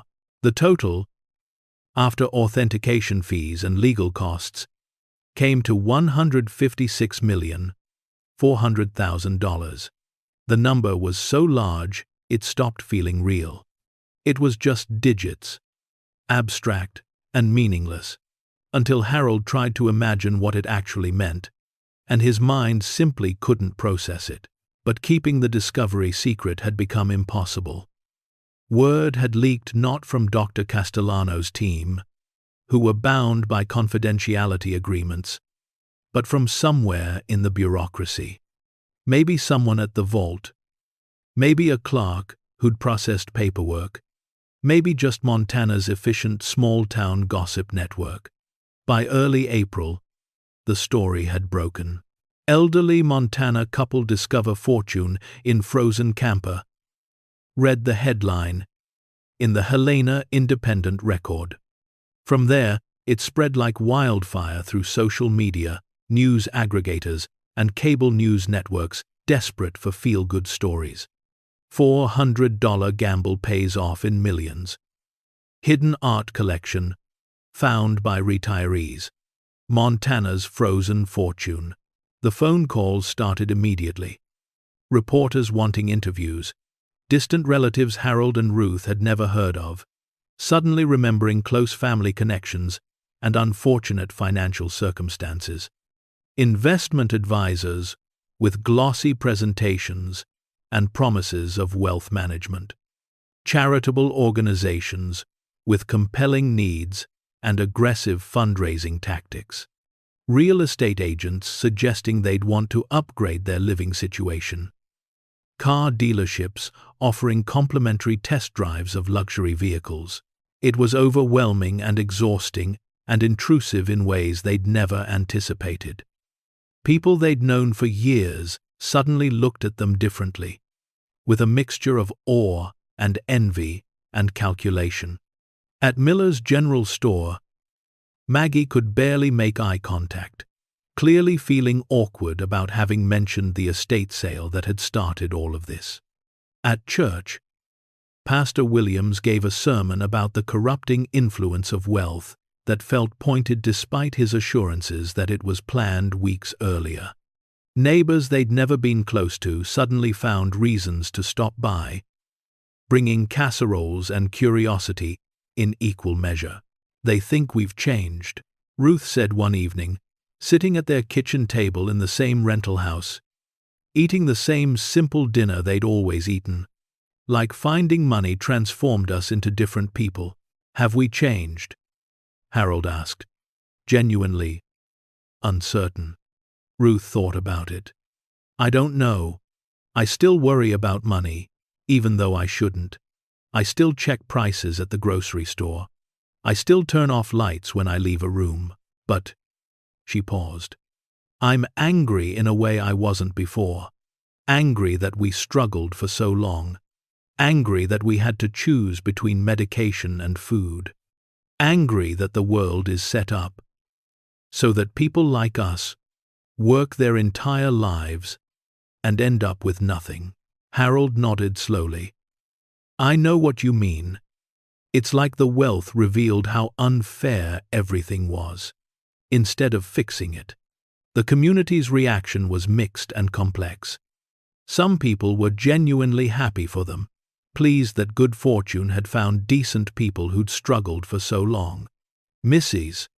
Henderson from the post office hugged Ruth and cried, saying it restored her faith that sometimes life rewarded hardship. Dennis Cooper, who'd helped move the camper, just grinned and said, "Well, I'll be damned. Good for you, Harry." But others were skeptical, suspicious, even hostile. At Betty's diner, Harold overheard a conversation he wasn't meant to hear. "Convenient, isn't it? Suddenly they're millionaires. You ask me, something doesn't add up. Maybe they knew what was in that camper all along. Maybe they had some arrangement with Edgar Finch. He'd left without ordering, his appetite gone, his stomach churning with the unfairness of it. They hadn't done anything wrong. They'd bought a camper legally. They'd discovered something extraordinary by pure chance. But somehow that made them suspect, made them targets of resentment and conspiracy theories. The media attention intensified when the story reached national outlets. CNN ran a segment. Good Morning America wanted them for an interview. Publishers approached them about book deals. Movie producers inquired about rights to their story. It was surreal and suffocating, their private miracle becoming public entertainment. One night, after a particularly difficult day of fielding calls and questions and barely veiled accusations, Harold and Ruth sat on their small porch. Despite the lingering cold, the camper still sat in their backyard. Empty now, just a shell of metal and wood that had briefly held their future. "I don't know what to do," Harold admitted quietly. "Everyone wants something from us. Everyone has an opinion about what we should do with the money. And I don't know how to be this person, Ruthie. I don't know how to be someone with $150 million. Ruth took his hand, her fingers cold despite her gloves. "Then maybe we shouldn't be." He looked at her, confused. "What do you mean?" "I mean maybe we don't keep it. Maybe we don't become those people." Her voice grew stronger, more certain. "We didn't earn this money, Harold. We found it. Edgar Finch left it to chance, to whoever was desperate enough or brave enough to look. And we looked. But that doesn't mean we have to keep all of it. Doesn't mean we have to become the kind of people who hoard wealth while others struggle." Harold felt something shift in his chest. A locked door creaking open. "You want to give it away, Cress. You want to give it away. I want to do what feels right," Ruth corrected. "And keeping $150 million while people in this town, people we know, people like we used to be, struggle to pay rent and buy medicine that doesn't feel right. That feels wrong." They sat in silence for a long time, watching stars emerge in the Montana sky. The same stars they'd watched their entire lives, but which somehow looked different now, brighter maybe, or just more significant. Finally, Harold spoke. "The paintings, they don't belong in a vault. They belong where people can see them, appreciate them, learn from them. Museums." Ruth agreed. "That's what Edgar Finch wanted, I think. He said they deserved to be seen, to be preserved, to matter. We could donate them to museums, make sure they're displayed, make sure his collection does what he hoped it would do. And the money from the bonds and certificates," Harold continued, the idea taking shape. "We could create something, not for us, but for others. Something that addresses what we know, what we lived through." Ruth's eyes brightened. "A foundation for elderly care. Right here in Timber Ridge." The words hung in the air between them, crystallizing into purpose. Harold found himself thinking about the past 3 decades, the struggles they'd endured, the indignities of poverty in old age. He remembered the year Ruth had needed a root canal but they couldn't afford it. So she'd lived with pain for 8 months until the tooth abscessed and had to be pulled. He remembered choosing between heating oil and groceries during particularly brutal winters. He remembered the shame of using food stamps at Miller's General Store, the way some people looked at them, the judgment in those glances. He remembered his friend Walter Simmons, who died 2 years ago at 78. Alone in his apartment, dead for 3 days before anyone found him.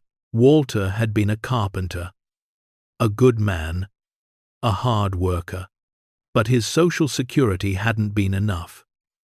His savings had evaporated during medical emergencies, and he died alone because poverty isolates, because being old and poor means being invisible. "I don't want anyone else to live like we did," Harold said, his voice rough with emotion. I don't want anyone else to choose between medicine and food. I don't want anyone else to die alone because they can't afford to matter. Ruth squeezed his hand. Then, let's make sure they don't. The next morning, they called Marcus Brennan and Dr. Castellano and asked them to come to Timber Ridge instead of making Harold and Ruth drive to Helena again. The team arrived that afternoon, clearly curious about this unscheduled meeting, probably worried that Harold and Ruth were having second thoughts or legal concerns. They met in Harold and Ruth's small living room, expensive professionals in their suits and professional attire, crowded into a space barely large enough for the old furniture. Harold served instant coffee in mismatched mugs. Ruth offered store-brand cookies on a chipped plate. The contrast between the setting and the wealth they were discussing felt surreal.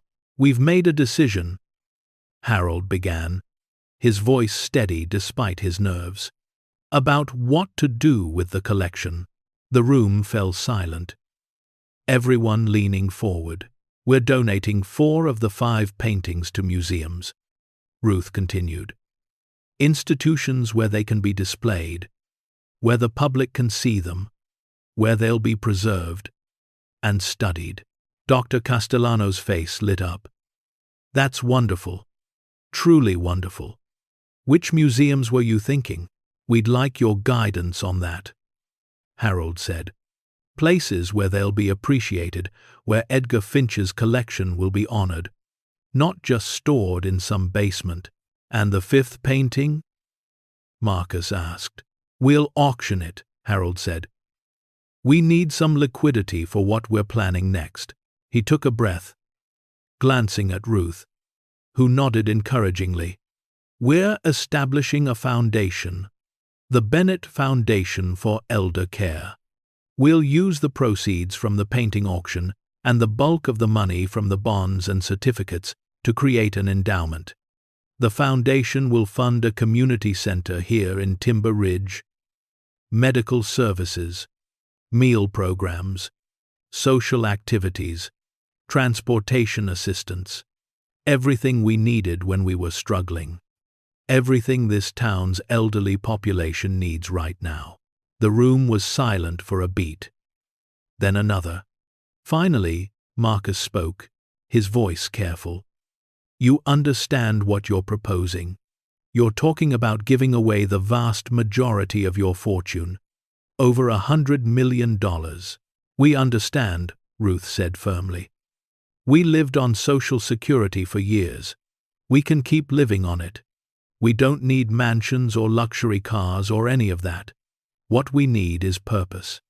What we need is to know that our discovery meant something beyond making us rich." "But you could be comfortable," one of the authentication specialists said, clearly struggling to understand. "You could travel, help your children, enjoy your final years without financial stress." "We could," Harold agreed. "And we will. We're keeping enough to be comfortable, to help our kids when they need it, to finally take that road trip we've been planning. But the rest," he gestured broadly, "the rest doesn't belong to us. Not really. Edgar Finch gave it to Chance. Chance gave it to us. And now we're giving it where it's needed most." Dr. Castellano had tears in her eyes. "This is remarkably generous. Truly. Do you know how rare this is? Most people who come into sudden wealth, they keep it, they hoard it, they let it isolate them from their communities." "We don't want to be isolated," Ruth said softly. "We want to be connected. We want to matter, not because we're wealthy, but because we used wealth to make a difference." The meeting continued for 3 more hours, working out details, discussing timelines, planning the structure of the foundation and the museum donations. Marcus cautioned them repeatedly about tax implications, about estate planning, about protecting themselves legally. The financial advisor tried one last time to convince them to keep more for themselves, to at least establish trusts that would generate income. But Harold and Ruth remained firm in their decision. As the team was leaving, Dr. Castellano pulled them aside. "I've worked in the art world for 30 years," she said quietly. "I've seen collectors hoard masterpieces in private vaults. I've seen families fight over inheritances until they destroy relationships. I've seen wealth corrupt good people. But this," her voice broke slightly, "this is what art is supposed to do. Move people, inspire generosity, create meaning beyond monetary value. Thank you for understanding that." After everyone left, Harold and Ruth sat in their small living room, surrounded by the same old furniture, the same worn carpet, the same life they'd always lived. Except now it felt different, purposeful, meaningful. "We're really doing this," Ruth said, wonder in her voice. "We're really doing this," Harold confirmed.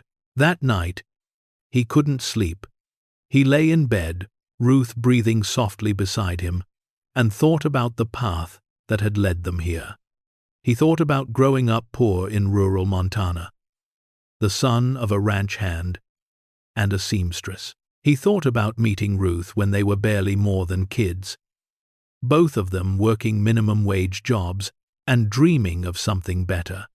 He thought about their wedding, a simple ceremony in a small church, their honeymoon, a camping trip, because that's all they could afford.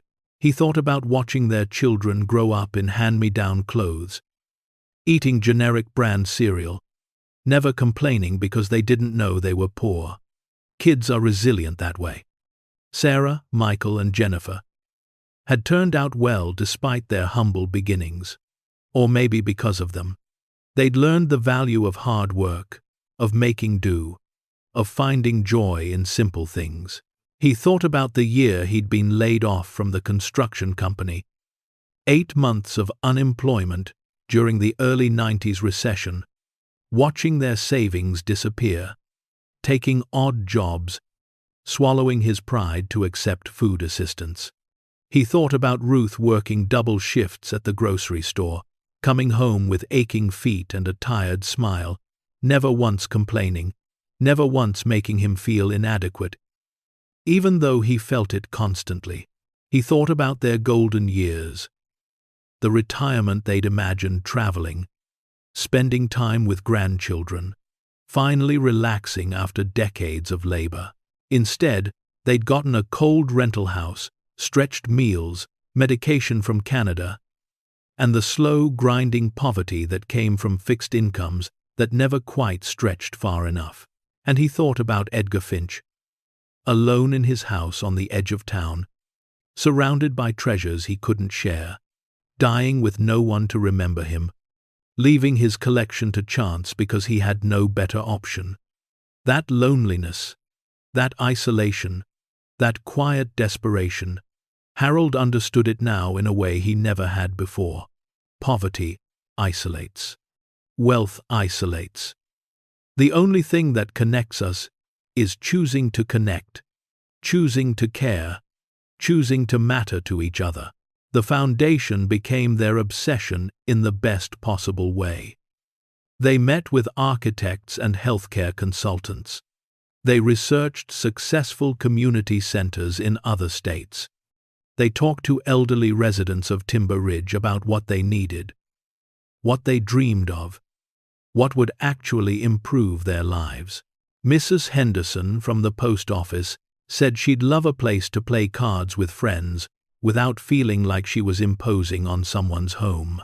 Walter Simmons's widow said she desperately needed help with transportation to medical appointments. A retired teacher named Dorothy Chen said she'd love to share her stories with young people, but had no venue to do it. Everyone had needs. Everyone had ideas. Everyone had been quietly struggling in ways Harold and Ruth recognized intimately. The painting auction took place in New York City in late May. Harold and Ruth didn't attend. They watched from their living room via live stream, holding hands, hardly breathing as the bidding escalated. Museums competed with private collectors. Phone bids came in from Europe and Asia. When the gavel finally fell, the price was $8,700,000, significantly more than the appraisal estimate. Ruth turned to Harold, eyes wide. "That's more than we imagined." "That's more than enough," he replied. "That's more than enough to build something that'll last." The bearer bonds. Once their ownership was legally confirmed through months of complex negotiations, proved even more valuable than initially estimated. Some had accumulated compound interest for over 70 years. Others represented shares in companies that had become parts of modern tech giants. The final verified total was $103 million. After taxes, legal fees, and keeping a modest reserve for themselves $3 million, which felt simultaneously huge and small. The Bennett Foundation would have an endowment of approximately $87 million. Properly managed, it could fund community services in perpetuity, long after Harold and Ruth were gone. They called their children to tell them about the decision. The conversations were emotional and complex. Sarah cried and said she was proud of them. Michael was quiet for a long time before saying, "I think you're doing the right thing, Dad. I really do." Jennifer asked if they were sure. Really sure.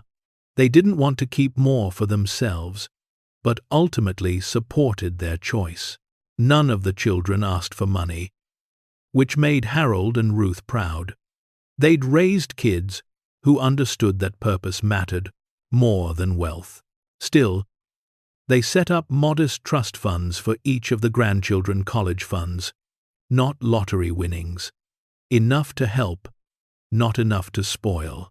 The news that Harold and Ruth were donating most of their fortune spread as quickly as the original discovery had.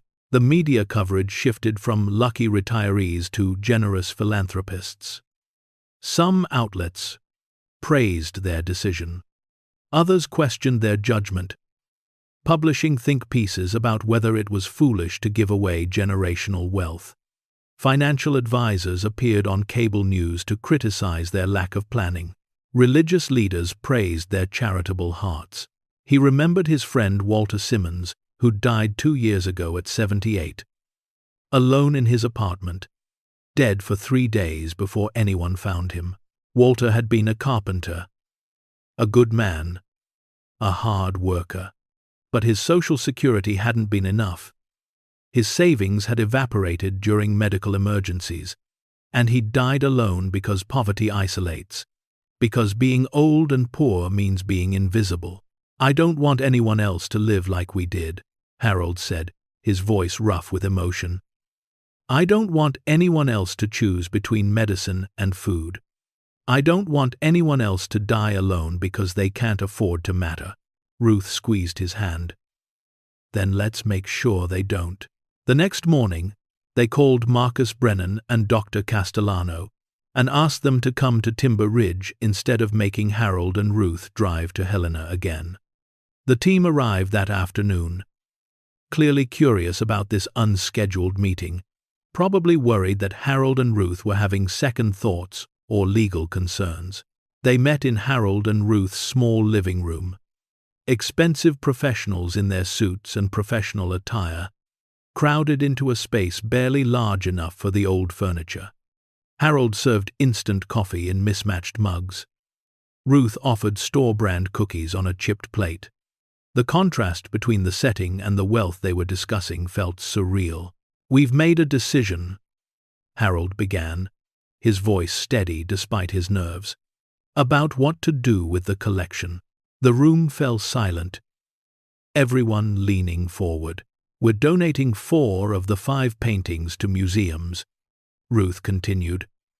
"Institutions where they can be displayed, where the public can see them, where they'll be preserved and studied." Dr. Castellano's face lit up. "That's wonderful. Truly wonderful. Which museums were you thinking?" We'd like your guidance on that, Harold said. Places where they'll be appreciated, where Edgar Finch's collection will be honored, not just stored in some basement. And the fifth painting? Marcus asked. We'll auction it, Harold said. We need some liquidity for what we're planning next. He took a breath, glancing at Ruth, who nodded encouragingly. We're establishing a foundation, the Bennett Foundation for Elder Care. We'll use the proceeds from the painting auction and the bulk of the money from the bonds and certificates to create an endowment. The foundation will fund a community center here in Timber Ridge, medical services, meal programs, social activities, transportation assistance, everything we needed when we were struggling. Everything this town's elderly population needs right now. The room was silent for a beat. Then, another. Finally, Marcus spoke, his voice careful. You understand what you're proposing. You're talking about giving away the vast majority of your fortune. Over $100 million. We understand, Ruth said firmly. We lived on Social Security for years. We can keep living on it. We don't need mansions or luxury cars or any of that. What we need is purpose. What we need is to know that our discovery meant something beyond making us rich. But you could be comfortable, one of the authentication specialists said, clearly struggling to understand. You could travel, help your children, enjoy your final years without financial stress. We could, Harold agreed. And we will. We're keeping enough to be comfortable, to help our kids when they need it, to finally take that road trip we've been planning. But the rest, he gestured broadly, the rest doesn't belong to us. Not really. Edgar Finch gave it to Chance. Chance gave it to us. And now we're giving it where it's needed most. Dr. Castellano had tears in her eyes. This is remarkably generous. Truly. Do you know how rare this is? Most people who come into sudden wealth, they keep it. They hoard it. They let it isolate them from their communities. We don't want to be isolated, Ruth said softly. We want to be connected. We want to matter. Not because we're wealthy, but because we used wealth to make a difference. The meeting continued for 3 more hours, working out details, discussing timelines, planning the structure of the foundation and the museum donations. Marcus cautioned them repeatedly about tax implications, about estate planning, about protecting themselves legally. The financial advisor tried one last time to convince them to keep more for themselves, to at least establish trusts that would generate income. But Harold and Ruth remained firm in their decision. As the team was leaving, Dr. Castellano pulled them aside. I've worked in the art world for 30 years, she said quietly. I've seen collectors hoard masterpieces in private vaults. I've seen families fight over inheritances until they destroy relationships. I've seen wealth corrupt good people. But this, her voice broke slightly, this is what art is supposed to do. Move people. Inspire generosity. Create meaning beyond monetary value. Thank you for understanding that. After everyone left, Harold and Ruth sat in their small living room, surrounded by the same old furniture, the same worn carpet, the same life they'd always lived. Except now it felt different, purposeful, meaningful. We're really doing this, Ruth said, wonder in her voice. We Nation has Manigal. We're really doing this. We're really doing this, Harold confirmed. That night, he couldn't sleep. He lay in bed, Ruth breathing softly beside him, and thought about the path that had led them here. He thought about growing up poor in rural Montana, the son of a ranch hand and a seamstress. He thought about meeting Ruth when they were barely more than kids, both of them working minimum-wage jobs and dreaming of something better. He thought about their wedding, a simple ceremony in a small church, their honeymoon, a camping trip, because that's all they could afford. He thought about watching their children grow up in hand-me-down clothes, eating generic brand cereal, never complaining because they didn't know they were poor. Kids are resilient that way. Sarah, Michael, and Jennifer had turned out well despite their humble beginnings, or maybe because of them. They'd learned the value of hard work, of making do, of finding joy in simple things. He thought about the year he'd been laid off from the construction company, 8 months of unemployment during the early 90s recession, watching their savings disappear, taking odd jobs, swallowing his pride to accept food assistance. He thought about Ruth working double shifts at the grocery store, coming home with aching feet and a tired smile, never once complaining, never once making him feel inadequate, even though he felt it constantly. He thought about their golden years, the retirement they'd imagined, traveling, spending time with grandchildren, finally relaxing after decades of labor. Instead, they'd gotten a cold rental house, stretched meals, medication from Canada, and the slow, grinding poverty that came from fixed incomes that never quite stretched far enough.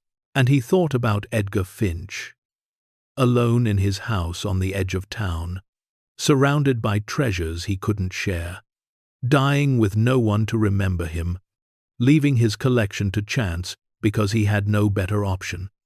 That loneliness, that isolation, that quiet desperation, Harold understood it now in a way he never had before. Poverty isolates. Wealth isolates. The only thing that connects us is choosing to connect, choosing to care, choosing to matter to each other. The foundation became their obsession in the best possible way. They met with architects and healthcare consultants. They researched successful community centers in other states. They talked to elderly residents of Timber Ridge about what they needed, what they dreamed of, what would actually improve their lives. Mrs. Henderson from the post office said she'd love a place to play cards with friends without feeling like she was imposing on someone's home. Walter Simmons's widow said she desperately needed help with transportation to medical appointments. A retired teacher named Dorothy Chen said she'd love to share her stories with young people but had no venue to do it. Everyone had needs. Everyone had ideas. Everyone had been quietly struggling in ways Harold and Ruth recognized intimately. The painting auction took place in New York City in late May. Harold and Ruth didn't attend. They watched from their living room via live stream, holding hands, hardly breathing, as the bidding escalated. Museums competed with private collectors. Phone bids came in from Europe and Asia. When the gavel finally fell, the price was $8,700,000, significantly more than the appraisal estimate. Ruth turned to Harold, eyes wide. "That's more than we imagined." "That's more than enough," he replied. "That's more than enough to build something that'll last." The bearer bonds, once their ownership was legally confirmed through months of complex negotiations, proved even more valuable than initially estimated. Some had accumulated compound interest for over 70 years. Others represented shares in companies that had become parts of modern tech giants. The final verified total was $103 million, after taxes, legal fees, and keeping a modest reserve for themselves $3 million, which felt simultaneously huge and small. The Bennett Foundation would have an endowment of approximately $87 million. Properly managed, it could fund community services in perpetuity. Long after Harold and Ruth were gone, they called their children to tell them about the decision. The conversations were emotional and complex. Sarah cried and said she was proud of them. Michael was quiet for a long time before saying, "I think you're doing the right thing, Dad." I really do. Jennifer asked if they were sure. Really sure. They didn't want to keep more for themselves, but ultimately supported their choice. None of the children asked for money, which made Harold and Ruth proud. They'd raised kids who understood that purpose mattered more than wealth. Still, they set up modest trust funds for each of the grandchildren college funds, not lottery winnings. Enough to help, not enough to spoil. The news that Harold and Ruth were donating most of their fortune spread as quickly as the original discovery had. The media coverage shifted from lucky retirees to generous philanthropists. Some outlets praised their decision. Others questioned their judgment, publishing think pieces about whether it was foolish to give away generational wealth. Financial advisors appeared on cable news to criticize their lack of planning. Religious leaders praised their charitable hearts. But in Timber Ridge, the reaction was more nuanced and more meaningful. At church, Pastor Williams publicly apologized for his sermon about wealth's corrupting influence. "I was wrong," he said from the pulpit. "The Bennetts show us that wealth doesn't change character, it reveals it. And their character is beautiful." At Miller's General Store, people started treating them normally again, not with envy or suspicion, but with respect and gratitude. Maggie hugged Ruth and whispered, "Thank you for not leaving us behind." At Betty's diner, the whispered conspiracies stopped. The booth where accusations had been muttered became a place where people discussed what programs the community center should offer, what services were most needed. The foundation transformed Harold and Ruth's relationship too. For decades, financial stress had been a constant presence in their marriage, an invisible third party in every conversation, every decision, bills to pay, sacrifices to make, dreams to defer. Now that weight was lifted, not because they'd become wealthy, but because they'd found purpose beyond survival. They laughed more. They touched more. They stayed up late planning the community center, like newlyweds planning their first apartment. Ruth started keeping a journal of their journey, not for publication but for memory, wanting to remember how it felt to transform suffering into service. Harold started sleeping better. The anxiety that had plagued him for years finally easing. He'd wake up not worried about rent or repairs or medical bills, but excited about foundation meetings, architectural plans, the tangible reality of building something that would outlast them. One evening in early June, they drove out to Edgar Finch's old property. It had been sold, the house demolished, a young family from Billings building a new home on the land. The construction crew had left for the day, and Harold and Ruth stood where the camper had once sat, where their lives had changed. "Do you think he knew?" Ruth asked quietly. "Edgar Finch. Do you think he knew what would happen?" Harold thought about it. "I think he hoped. I think that's why he didn't destroy the collection or donate it himself. He was waiting for someone who'd use it right, who'd understand what it meant. Do you think we're using it right? I think we're trying. That's all anyone can do." They stood there as the sun set. Two elderly people on land that had briefly held their fortune, now just dirt and timber again, temporary and impermanent. But what they'd built from that discovery, what they were creating that would last. The Bennett Community Center would serve generations. Edgar Finch's paintings would inspire millions. The foundation would keep working long after they were gone. By mid-July, ground was broken on the Bennett Community Center. The ceremony was small but meaningful, just townspeople, local officials, Dr. Castellano, who'd traveled from Helena to attend, and Marcus Brennan, who'd become more friend than lawyer through the months of working together. Harold gave a brief speech, uncomfortable with public speaking, but determined to say what needed saying. Ruthie and I aren't heroes. We're just two people who got incredibly lucky. We found something valuable, and we had a choice about what to do with it. We could have kept it all, lived in luxury, traveled the world. Maybe some people think we should have, but that didn't feel right to us. He paused, looking at the crowd, his neighbors, his community, people he'd struggled alongside for decades. This center isn't charity, it's justice. It's saying that being old doesn't mean being forgotten. It's saying that everyone deserves dignity and healthcare and community. Not because they earned it, or because they're lucky, but because they're human. Edgar Finch gave us a gift. Now we're passing it forward. Ruth stepped up beside him. We hope this center will be a place where people gather, where they're cared for, where they matter. Not because of what they have, but because of who they are. That's what we needed when we were struggling. That's what we're trying to build now. Number Vise.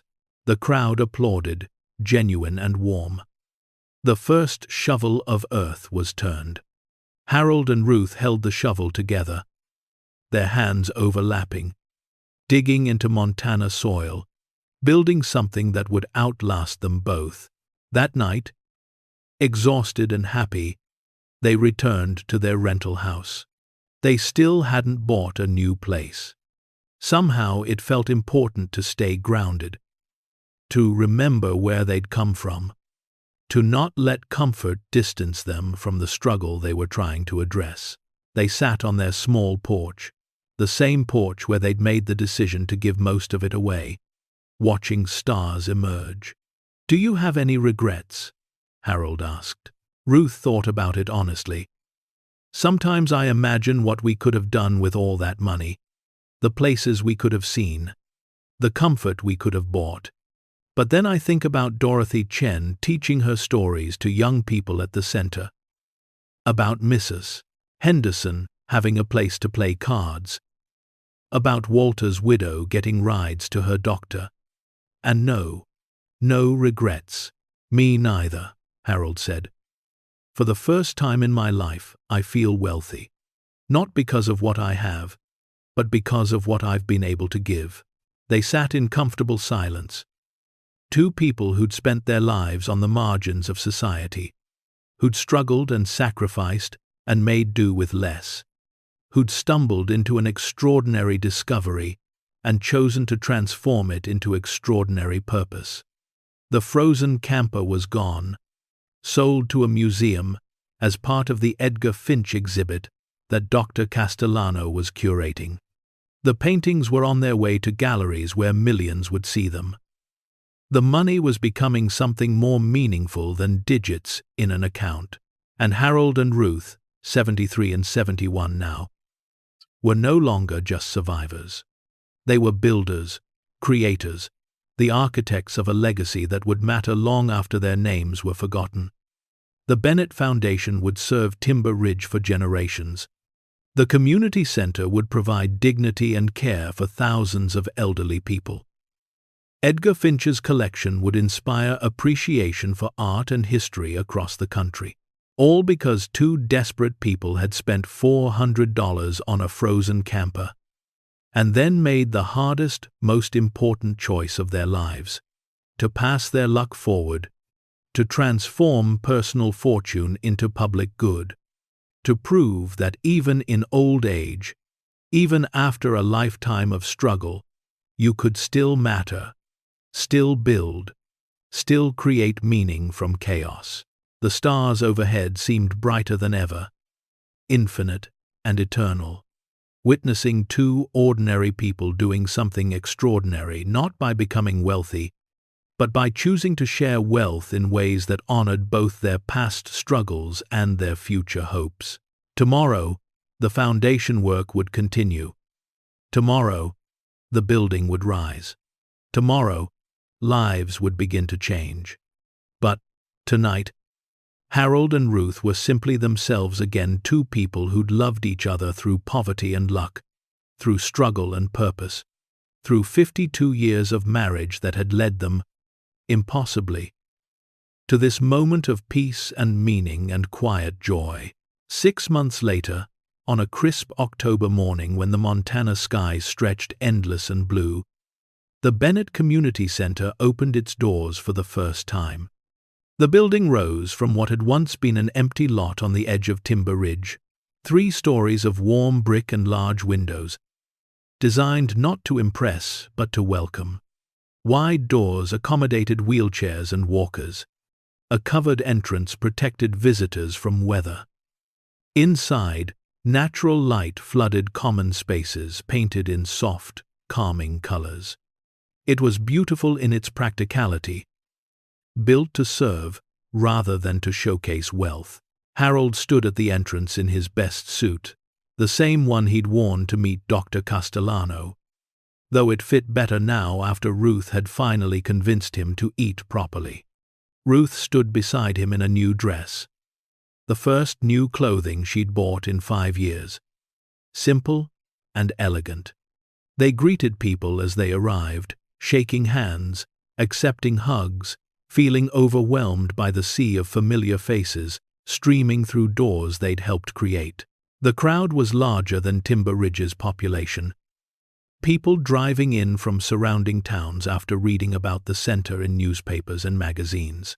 Local officials came, including the mayor and county commissioners. Dr. Castellano arrived from Helena with several members of her team. News crews set up cameras, though Harold had asked them to stay outside during the actual opening, to let this moment belong to the community rather than become a media event.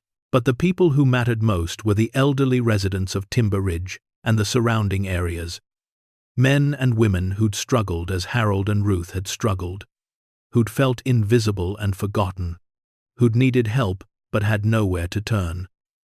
Mrs. Henderson, from the post office, arrived in a wheelchair, pushed by her granddaughter. Dorothy Chen, the retired teacher, walked slowly with her cane, her eyes bright with anticipation. Margaret Simmons, Walter's widow, came with her daughter, both of them fighting tears before they even entered. Pastor William said a blessing, his voice carrying through the crowd gathered in the main hall. We dedicate this building not to wealth, but to worth, not to privilege, but to people. May everyone who enters here find dignity, care, community, and hope. May this center be a testament to what's possible when we choose compassion over comfort, when we choose service over selfishness. Harold and Ruth cut the ribbon together, their hands overlapping on the ceremonial scissors, flashbulbs popping despite their request for subtlety. The crowd surged forward, eager to explore, to see what had been built with Edgar Finch's hidden fortune and the Bennett's extraordinary choice. The medical clinic occupied the entire first floor's east wing. 3 examination rooms, all equipped with modern diagnostic equipment. A small pharmacy offering medications at cost, no markup, no profit motive. A dental suite. Ruth had insisted on this, remembering her own years of dental problems she couldn't afford to fix.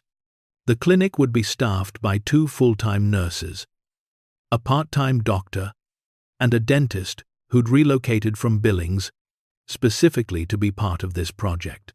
Mrs. Henderson wheeled herself through the clinic, touching everything with trembling hands, tears streaming down her weathered face. I haven't seen a doctor in 3 years, she whispered to Ruth. Couldn't afford it, couldn't get there even if I could afford it. And now, her voice broke, now there's this. The meal program occupied a bright cafeteria-style space with large windows overlooking the mountains. Hot lunch would be served every weekday, free to anyone over 65, regardless of income. No questions asked, no means testing, no shame attached, just food, nutrition, and the dignity of a shared meal. The kitchen gleamed with commercial equipment, staffed by 3 cooks, one of whom was Betty from the diner, who'd closed her struggling restaurant to take this steadier job. Margaret Simmons stood in the cafeteria and sobbed. Walter used to skip meals, she told Harold, gripping his arm. Toward the end, when money was tight, he'd say he wasn't hungry, but I knew. He was saving food for me. She looked around at the bright space, the sturdy tables, the promise of daily meals. If this had existed 2 years ago, my husband might still be alive. Harold's throat tightened. He'd known Walter, had worked construction with him decades ago. That's why we built it, he managed to say. So no one else has to make those choices. The social programs filled the second floor, a library with large print books and audiobooks, a computer lab with tech support for seniors learning to video chat with grandchildren, craft rooms, a small theater for movie screenings and performances, and a gymnasium designed for low-impact exercise classes. Each space had been carefully planned based on input from elderly residents about what they actually needed, not what wealthy donors assumed they needed. Dorothy Chen ran her hand along the bookshelves in the library, her expression one of wonder. I've been alone in my apartment for 8 years, she said to a reporter who'd followed her inside despite instructions to stay out. 8 years of watching television and talking to myself. And now I have this. A place to go, people to see, things to do. She turned to the camera, suddenly fierce. You want to know what wealth is? It's not money. It's having somewhere you belong. The third floor housed the Story Preservation Project, Ruth's special initiative. Comfortable recording studios where elderly residents could share their life stories with trained interviewers, creating oral histories that would be archived, transcribed, and made available to schools and researchers. The space also included meeting rooms, where seniors could be paired with students for mentorship programs. Ruth gave a tour to a group of high school students who'd volunteered to be story collectors. Every person in this town has lived through history, she told them. They survived the Great Depression, fought in wars, raised families through economic upheaval, witnessed incredible change. Those stories matter. Those experiences have value. Your job is to help preserve them, to make sure no one's life gets forgotten. One student, a shy girl named Emma, raised her hand. Why is this so important to you, Mrs. Bennett? Ruth's eyes filled with tears. Because for years, I felt invisible. My husband and I worked our entire lives, struggled, sacrificed, and nobody cared. We were just old people on the margins. This center, she gestured around, it's saying that every life matters, that every story deserves to be heard, that being old doesn't mean being worthless.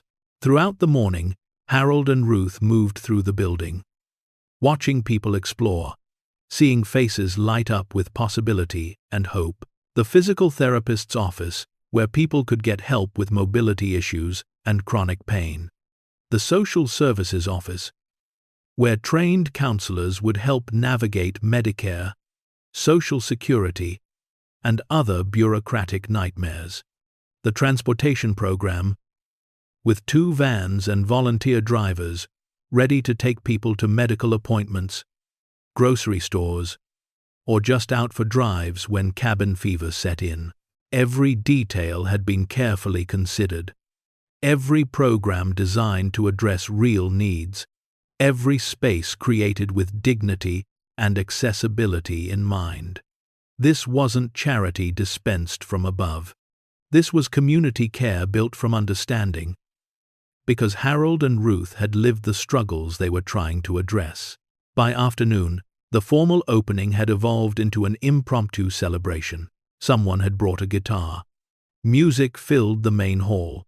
People who hadn't danced in years found themselves swaying to old songs. The cafeteria staff served coffee and cookies. Children ran through the hallways while grandparents watched with smiles. For a few hours, The building became exactly what it was meant to be, a living, breathing center of community life. Dr. Castellano found Harold and Ruth in a quiet corner, both of them exhausted but glowing. "Do you see what you've done?" she asked, her voice thick with emotion. "Do you understand the lives you've changed?" "One times I do. One times I do. Do you understand the lives you've changed?" "We see it," Ruth said softly. "We feel it. And it's—" she struggled for words. "It's better than we imagined." Harold nodded. "When we found that collection, we thought we'd won the lottery. But this watching Mrs. Henderson get her first medical exam in years. Seeing Dorothy discover she's not alone anymore. Knowing that people will eat regular meals and have places to go and friends to see. This is the real fortune." That evening, after the crowds had dispersed and the building had emptied, Harold and Ruth walked through the center alone. Their footsteps echoed on polished floors. Motion sensor lights flickered on as they moved through spaces that would soon pulse with daily life. They stopped in the main hall, where a bronze plaque had been mounted on the wall that morning. Ruth read it aloud, though they'd both memorized the words weeks ago. The Bennett Community Center, established through the generosity of Harold and Ruth Bennett, in honor of Edgar Finch, who believed that beauty and history should be preserved and shared. May all who enter here find dignity, care, and community. May we remember that true wealth is measured not in what we possess, but in how we serve. Harold pulled her close. "Do you think Edgar would approve?" "I think he'd be proud," Ruth replied. "I think this is exactly what he hoped for when he left that collection to chance." They stood in silence. Two people who'd lived 73 and 71 years respectively, who'd spent most of those years struggling, who'd stumbled into extraordinary fortune and made extraordinary choices. The building around them represented more than bricks and programs. It represented a philosophy, a values statement about what mattered in life. Over the following weeks and months, the center became the heartbeat of Timber Ridge. The medical clinic saw an average of 40 patients daily, catching health issues early, managing chronic conditions, preventing emergencies that would have sent people to expensive emergency rooms or worse. 3 cases of undiagnosed cancer were caught early enough for successful treatment. Dozens of people finally got dental care they'd deferred for years. Blood pressure medications were adjusted properly. Depression was identified and treated. The meal program served over 200 lunches weekly, becoming not just nutrition but social connection. People formed friendships over shared meals. Widows and widowers found companionship.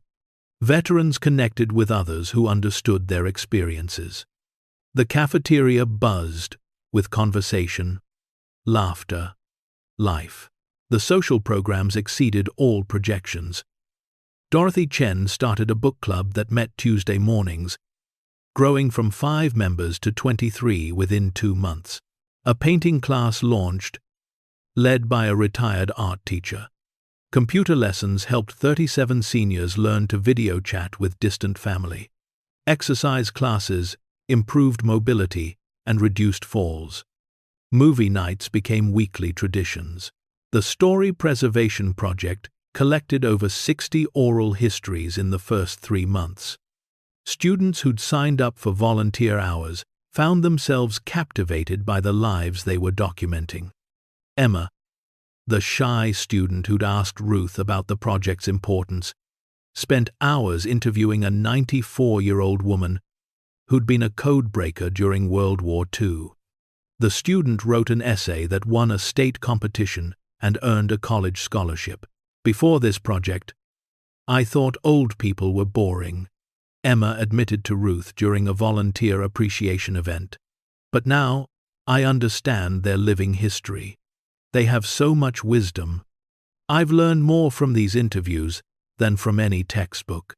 The transportation program logged over 3,000 miles in its first quarter. taking elderly residents to doctor appointments, grocery stores, the library in the next town, even scenic drives through the mountains. For many, these trips were their first time leaving their homes in months or years. Isolation decreased. Depression rates among elderly residents dropped by 47%, according to a county health study. The ripple effects extended beyond the building itself. Small businesses in Timber Ridge began to recover. The diner saw increased traffic as people stayed downtown after visiting the center. The hardware store hired additional staff. Young families started moving to town, attracted by the community spirit and the knowledge that their own parents would be cared for as they aged. The population, which had been declining for decades, stabilized and then began to grow. National media picked up the story repeatedly. How one couple's discovery transformed a town. Montana's miracle, from frozen camper to thriving community center. The Bennett Foundation, a new model for elder care. Harold and Ruth gave a few interviews, always uncomfortable with the attention, always redirecting praise to Edgar Finch, to Dr. Castellano's team, to the community that had embraced the center. But despite the attention, despite the transformation they'd catalyzed, Harold and Ruth's personal life remained remarkably unchanged. They still lived in their rental house, though they'd finally agreed to let the landlord make some repairs: new windows, better insulation, a furnace that actually worked. They still drove the old Buick. They still shopped at Miller's General Store, still checked prices, still turned off lights to save electricity. "Don't you want to upgrade?" their daughter Sarah asked during a visit. "Buy a nice house, get a new car. You can afford it now." Ruth shook her head. "This house is enough. The car runs. Why would we need more?" "Because you sacrificed your whole lives. You deserve comfort." Harold smiled. "We are comfortable, sweetheart. We have heat in winter. We have food. We have each other and a purpose. That's comfortable." Their children had struggled to understand the decision to give away most of the fortune.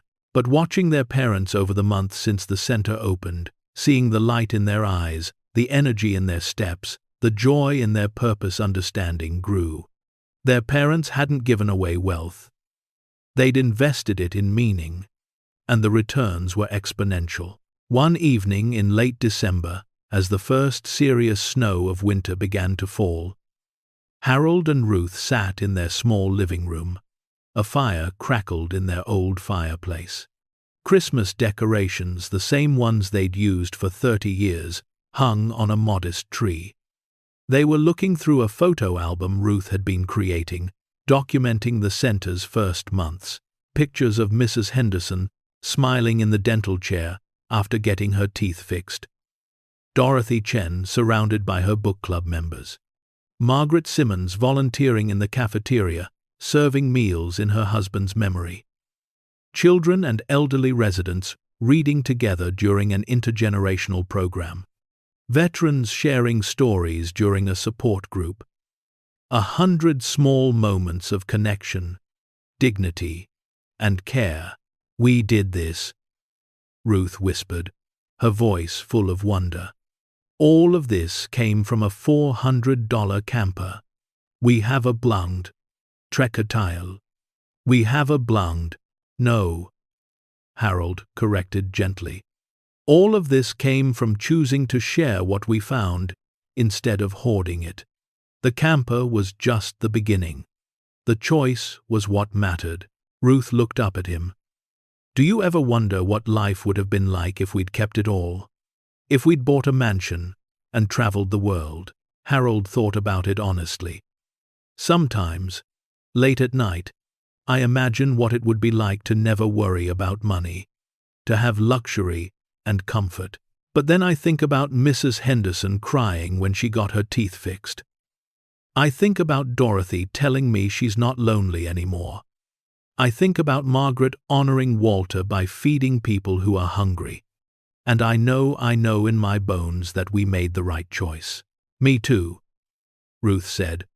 Every time I walk through that building, every time I see someone's face light up because they matter again, I know we did what Edgar Finch hoped someone would do. We made his collection mean something. In January, Dr. Castellano visited with news.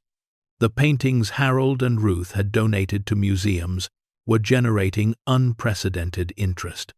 Attendance at the Smithsonian's American Art Wing had increased by 30% since their acquisition was announced. A traveling exhibition was being planned, showcasing the entire Edgar Finch collection and telling the story of its discovery and eventual donation. The exhibition would tour 12 cities over 2 years, introducing millions of people to artwork that had been hidden for decades. Edgar Finch's name will be remembered, Dr. Castellano said, not as a recluse who hoarded art, but as a collector who preserved beauty until it could be shared. And your names will be remembered too, as the people who understood what he was trying to do. We don't need to be remembered, Harold said. The center is the legacy. The lives changed are what matters, but recognition came anyway. Awards they didn't want. Honorary degrees they felt uncomfortable accepting. Speaking invitations they mostly declined. The attention was exhausting and felt undeserved. They just made a choice. The choice that felt right. Why did that merit celebration? One invitation they did accept. The Smithsonian asked them to attend the opening of the Edgar Finch exhibition. It would be their first trip outside Montana since discovering the collection, their first real adventure since buying the frozen camper. They flew to Washington, Harold's first time on an airplane at 73, and stood in the crowded gallery, surrounded by the paintings they'd found wrapped in cloth under a camper floor. The paintings glowed under museum lighting, their colors rich and vibrant, their significance evident in the crowds that gathered to study them. A young woman stood transfixed before the landscape painting, the first one they'd authenticated. She didn't know Harold and Ruth were standing nearby. "It's beautiful," she breathed to her companion. "To think it was hidden for so long, and now we get to see it. Someone made the choice to share this instead of keeping it private. That's the real gift." Ruth squeezed Harold's hand. "That's what matters," she whispered. "Not our names on a plaque. That moment, right there. That girl, understanding that beauty should be shared." They spent 3 days in Washington, visiting museums, walking the mall, feeling overwhelmed by crowds and noise and the sheer scale of the city. By the 3rd day, they were homesick for Montana's open spaces and quiet. "I'm ready to go home," Ruth admitted. "Me too," Harold agreed. "All of this is impressive, but it's not us." The flight home felt like returning to themselves. Montana appeared below them, vast and familiar, the mountains like old friends. Timber Ridge looked tiny from the air, insignificant, easy to overlook. But they knew better now. Small towns mattered. Small choices mattered. Small acts of generosity could ripple outward in ways you'd never anticipate. Spring arrived in Montana with its usual dramatic transformation. Snow melted, revealing brown earth that would soon green. Harold and Ruth, now 74 and 72, stood in their backyard looking at the spot where the frozen camper had once sat. It felt like a lifetime ago and yesterday simultaneously. "Remember when we first saw it?" Ruth asked. "Covered in snow, looking abandoned and impossible. I remember thinking we were crazy," Harold admitted. $400 we couldn't afford, buying something we didn't need, hoping for what? An adventure we were probably too old for. "We were never too old," Ruth said firmly. "We just needed the right vehicle." End quote. "We were never too old." End quote. Which brought them to their announcement. At the 1-year anniversary celebration of the Bennett Community Center, in front of the entire town and several news crews, Harold and Ruth revealed their next plan. "We've spent the past year building something for others," Harold began, his voice carrying through the packed main hall. "And that work will continue. The foundation is strong, the programs are thriving, and this center will serve Timber Ridge for generations." But he smiled at Ruth. "We never did take that road trip we've been planning for 50 years, Ruth continued. "We bought a camper. A good one this time, new and reliable. We're going to spend the summer driving around this country we've lived in our whole lives but barely seen. We're going to visit our children and grandchildren. We're going to see the ocean. We're going to finally take the adventure we've been postponing our entire lives." The crowd erupted in applause. People cheered. Someone shouted, "You've earned it!" Pastor Williams was crying openly. Harold raised his hand for quiet. "Here's the thing, though. We're not running away from Timber Ridge or abandoning the foundation. We're taking an adventure because we learned something important this past year. Life is short. Time is precious. And you can't keep postponing joy, postponing adventure, postponing living, because someday runs out faster than you think." Ruth's voice was thick with emotion. "We spent our whole lives being responsible, being practical, putting off what we wanted for what we needed. And we don't regret that. We raised good kids. We worked hard. We survived. But now, we have a chance to actually live, not just survive, and we're taking it." The applause this time was deafening. Mrs. Henderson was on her feet, literally on her feet. Not in her wheelchair. Her mobility improved through the center's physical therapy program. Dorothy Chen was clapping so hard her hands must have hurt. Margaret Simmons was crying and smiling simultaneously. The entire community, the community they'd transformed, was celebrating their choice to finally prioritize themselves. 2 weeks later, on a brilliant May morning, Harold and Ruth loaded their new camper, a modest 24-foot model, comfortable but not extravagant, with everything they needed for 3 months on the road. Clothes, books, maps. Ruth still preferred paper, maps to GPS, photographs of their grandchildren, and one item from the frozen camper, the letter from Edgar Finch, carefully preserved in a plastic sleeve. Their children came to see them off. Sarah, Michael, and Jennifer with their spouses and children. A crowd of family gathered in the driveway. Grandchildren climbed through the camper, excited and envious.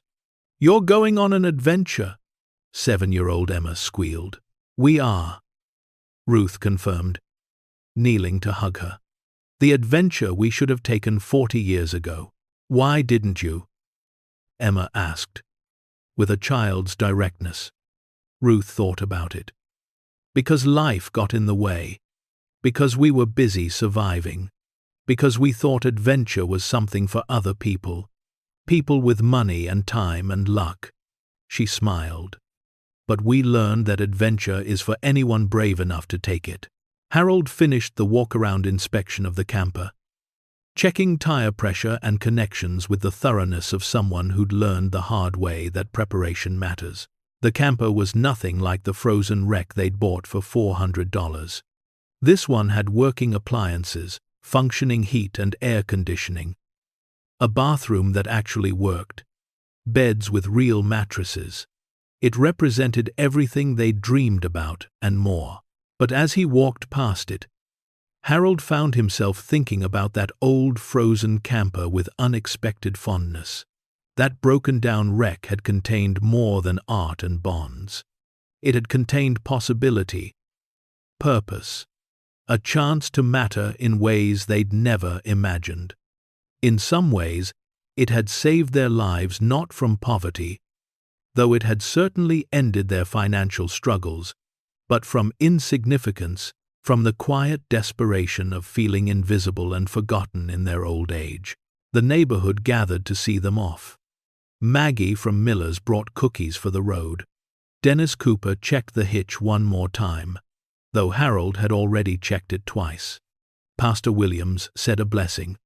The mayor presented them with a proclamation declaring it Harold and Ruth Bennett Day in Timber Ridge, which embarrassed them both, but also touched them deeply.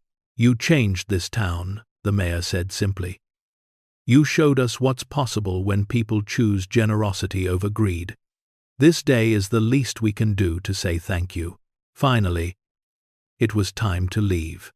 Harold climbed into the driver's seat. Ruth settled into the passenger seat with her maps and planning notebooks. The engine started smoothly, such a different sound from their old Buick, which they donated to the transportation program. This was happening.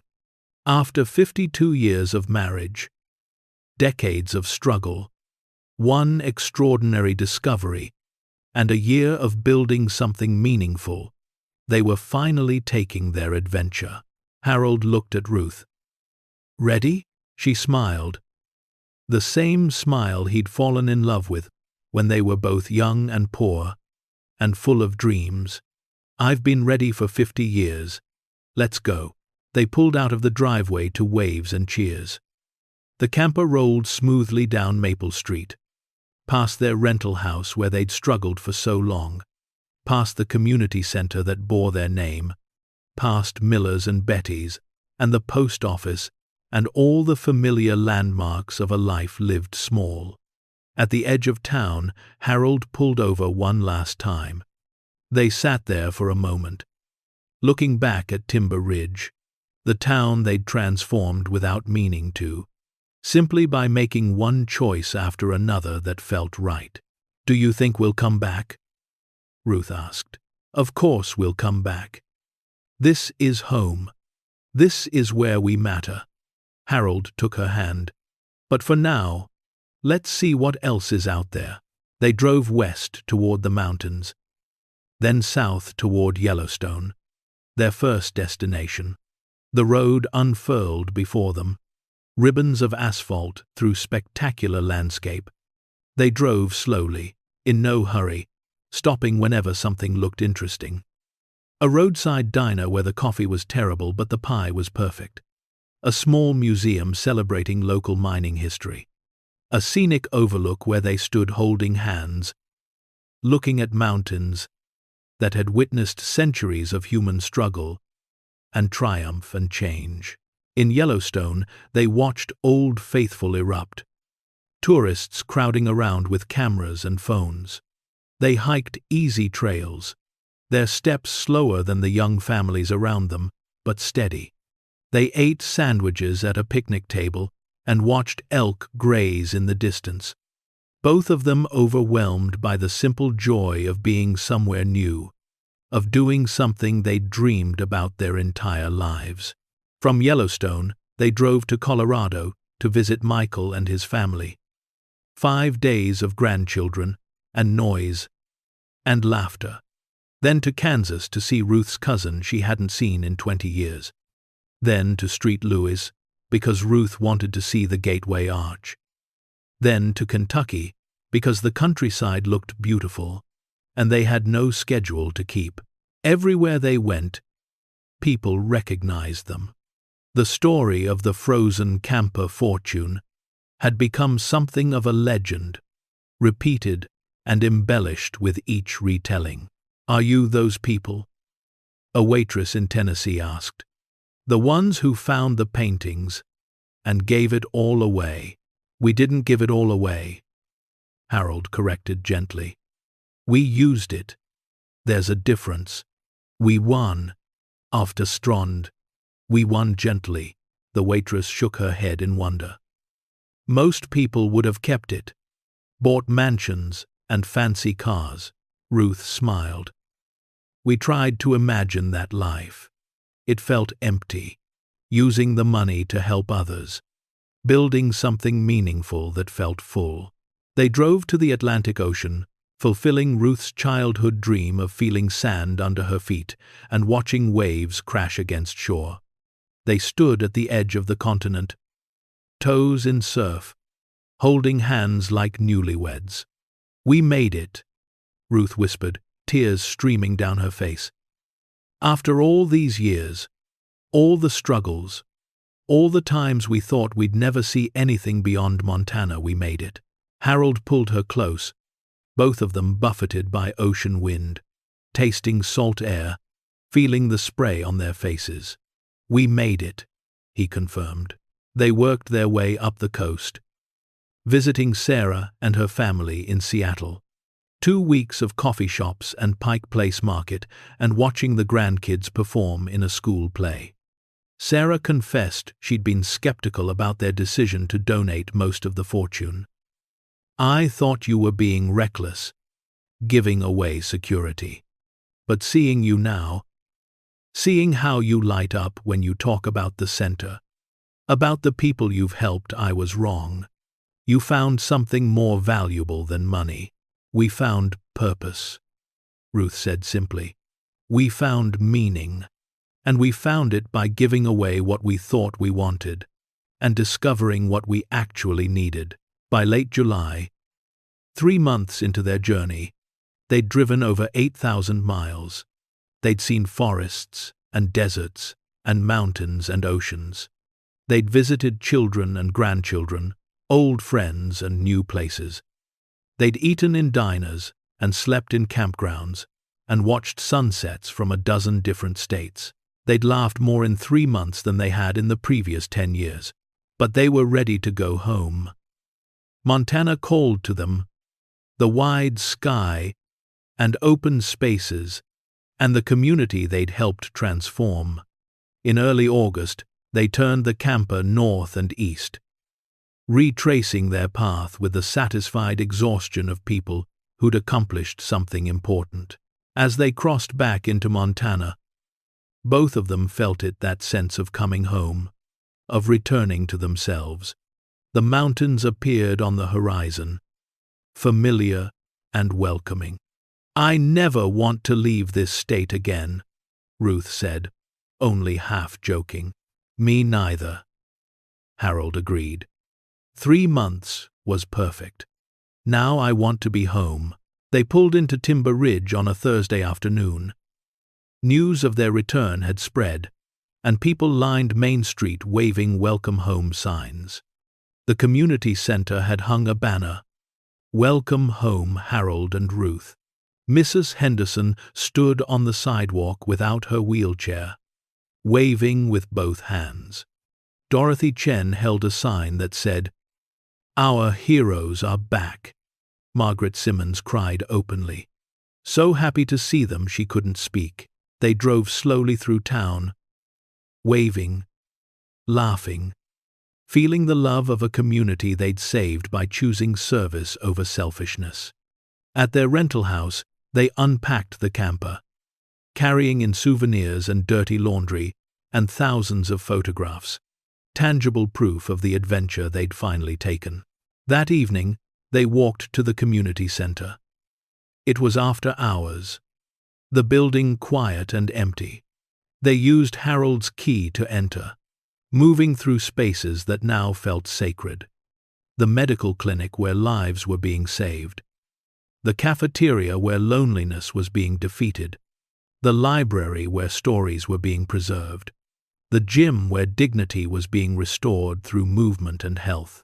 They stopped in front of the bronze plaque in the main hall. Ruth read it again, the words even more meaningful after 3 months away. "May all who enter here find dignity, care, and community."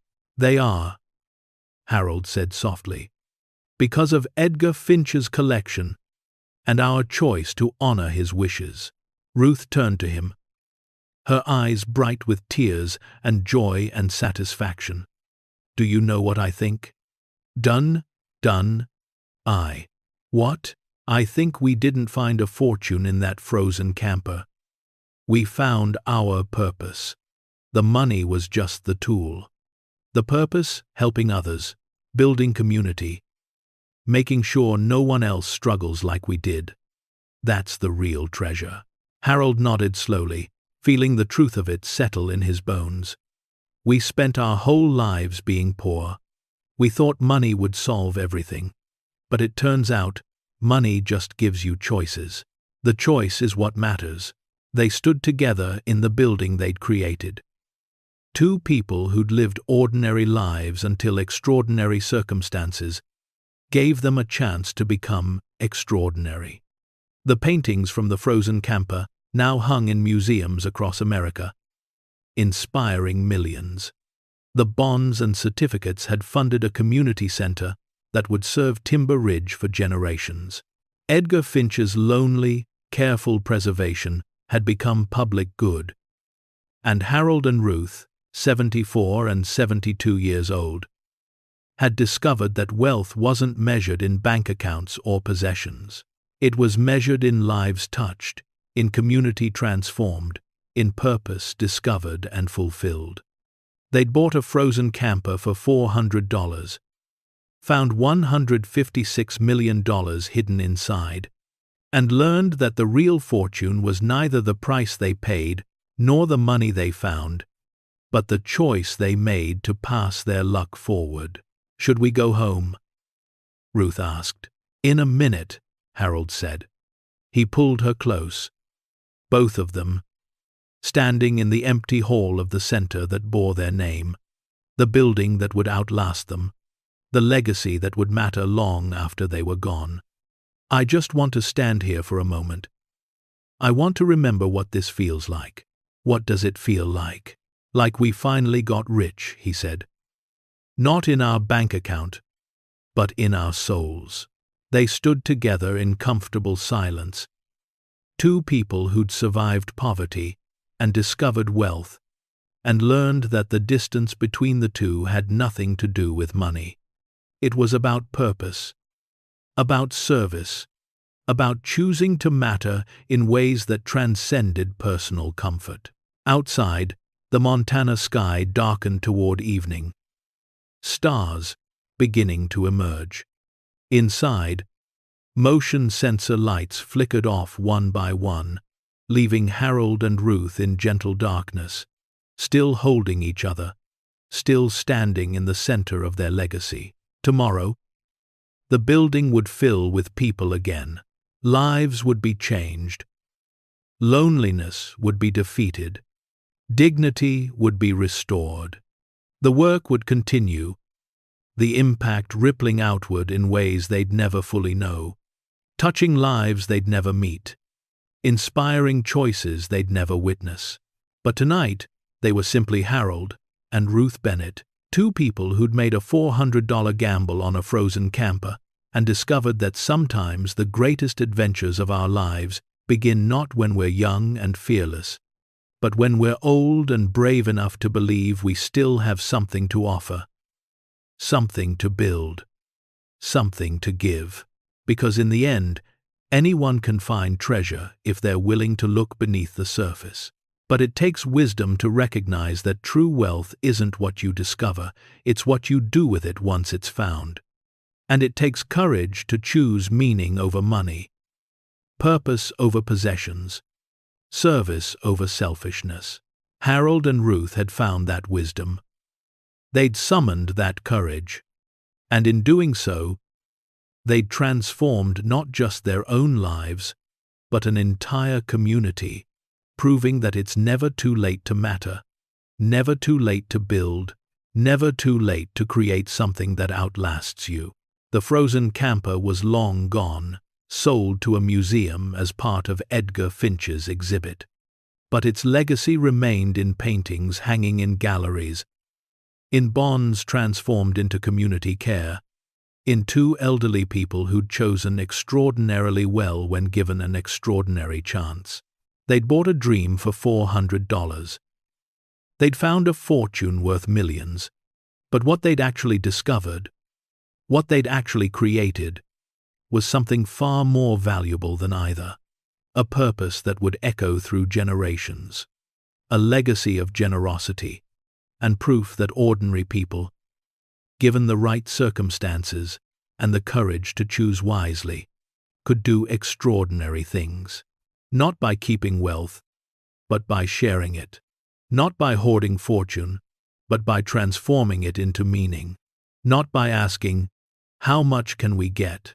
but by answering, "How much good can we do?" That was the real treasure hidden in the frozen camper. That was the fortune worth more than $215 million. That was the legacy of Harold and Ruth Bennett.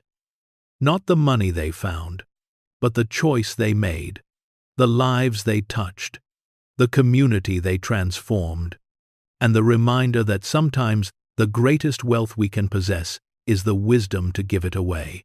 The end. Up next, 2 more powerful stories of hope, heart, and second chances. Click to continue the journey with us. And don't forget to hit subscribe if you believe it's never too late to make a difference.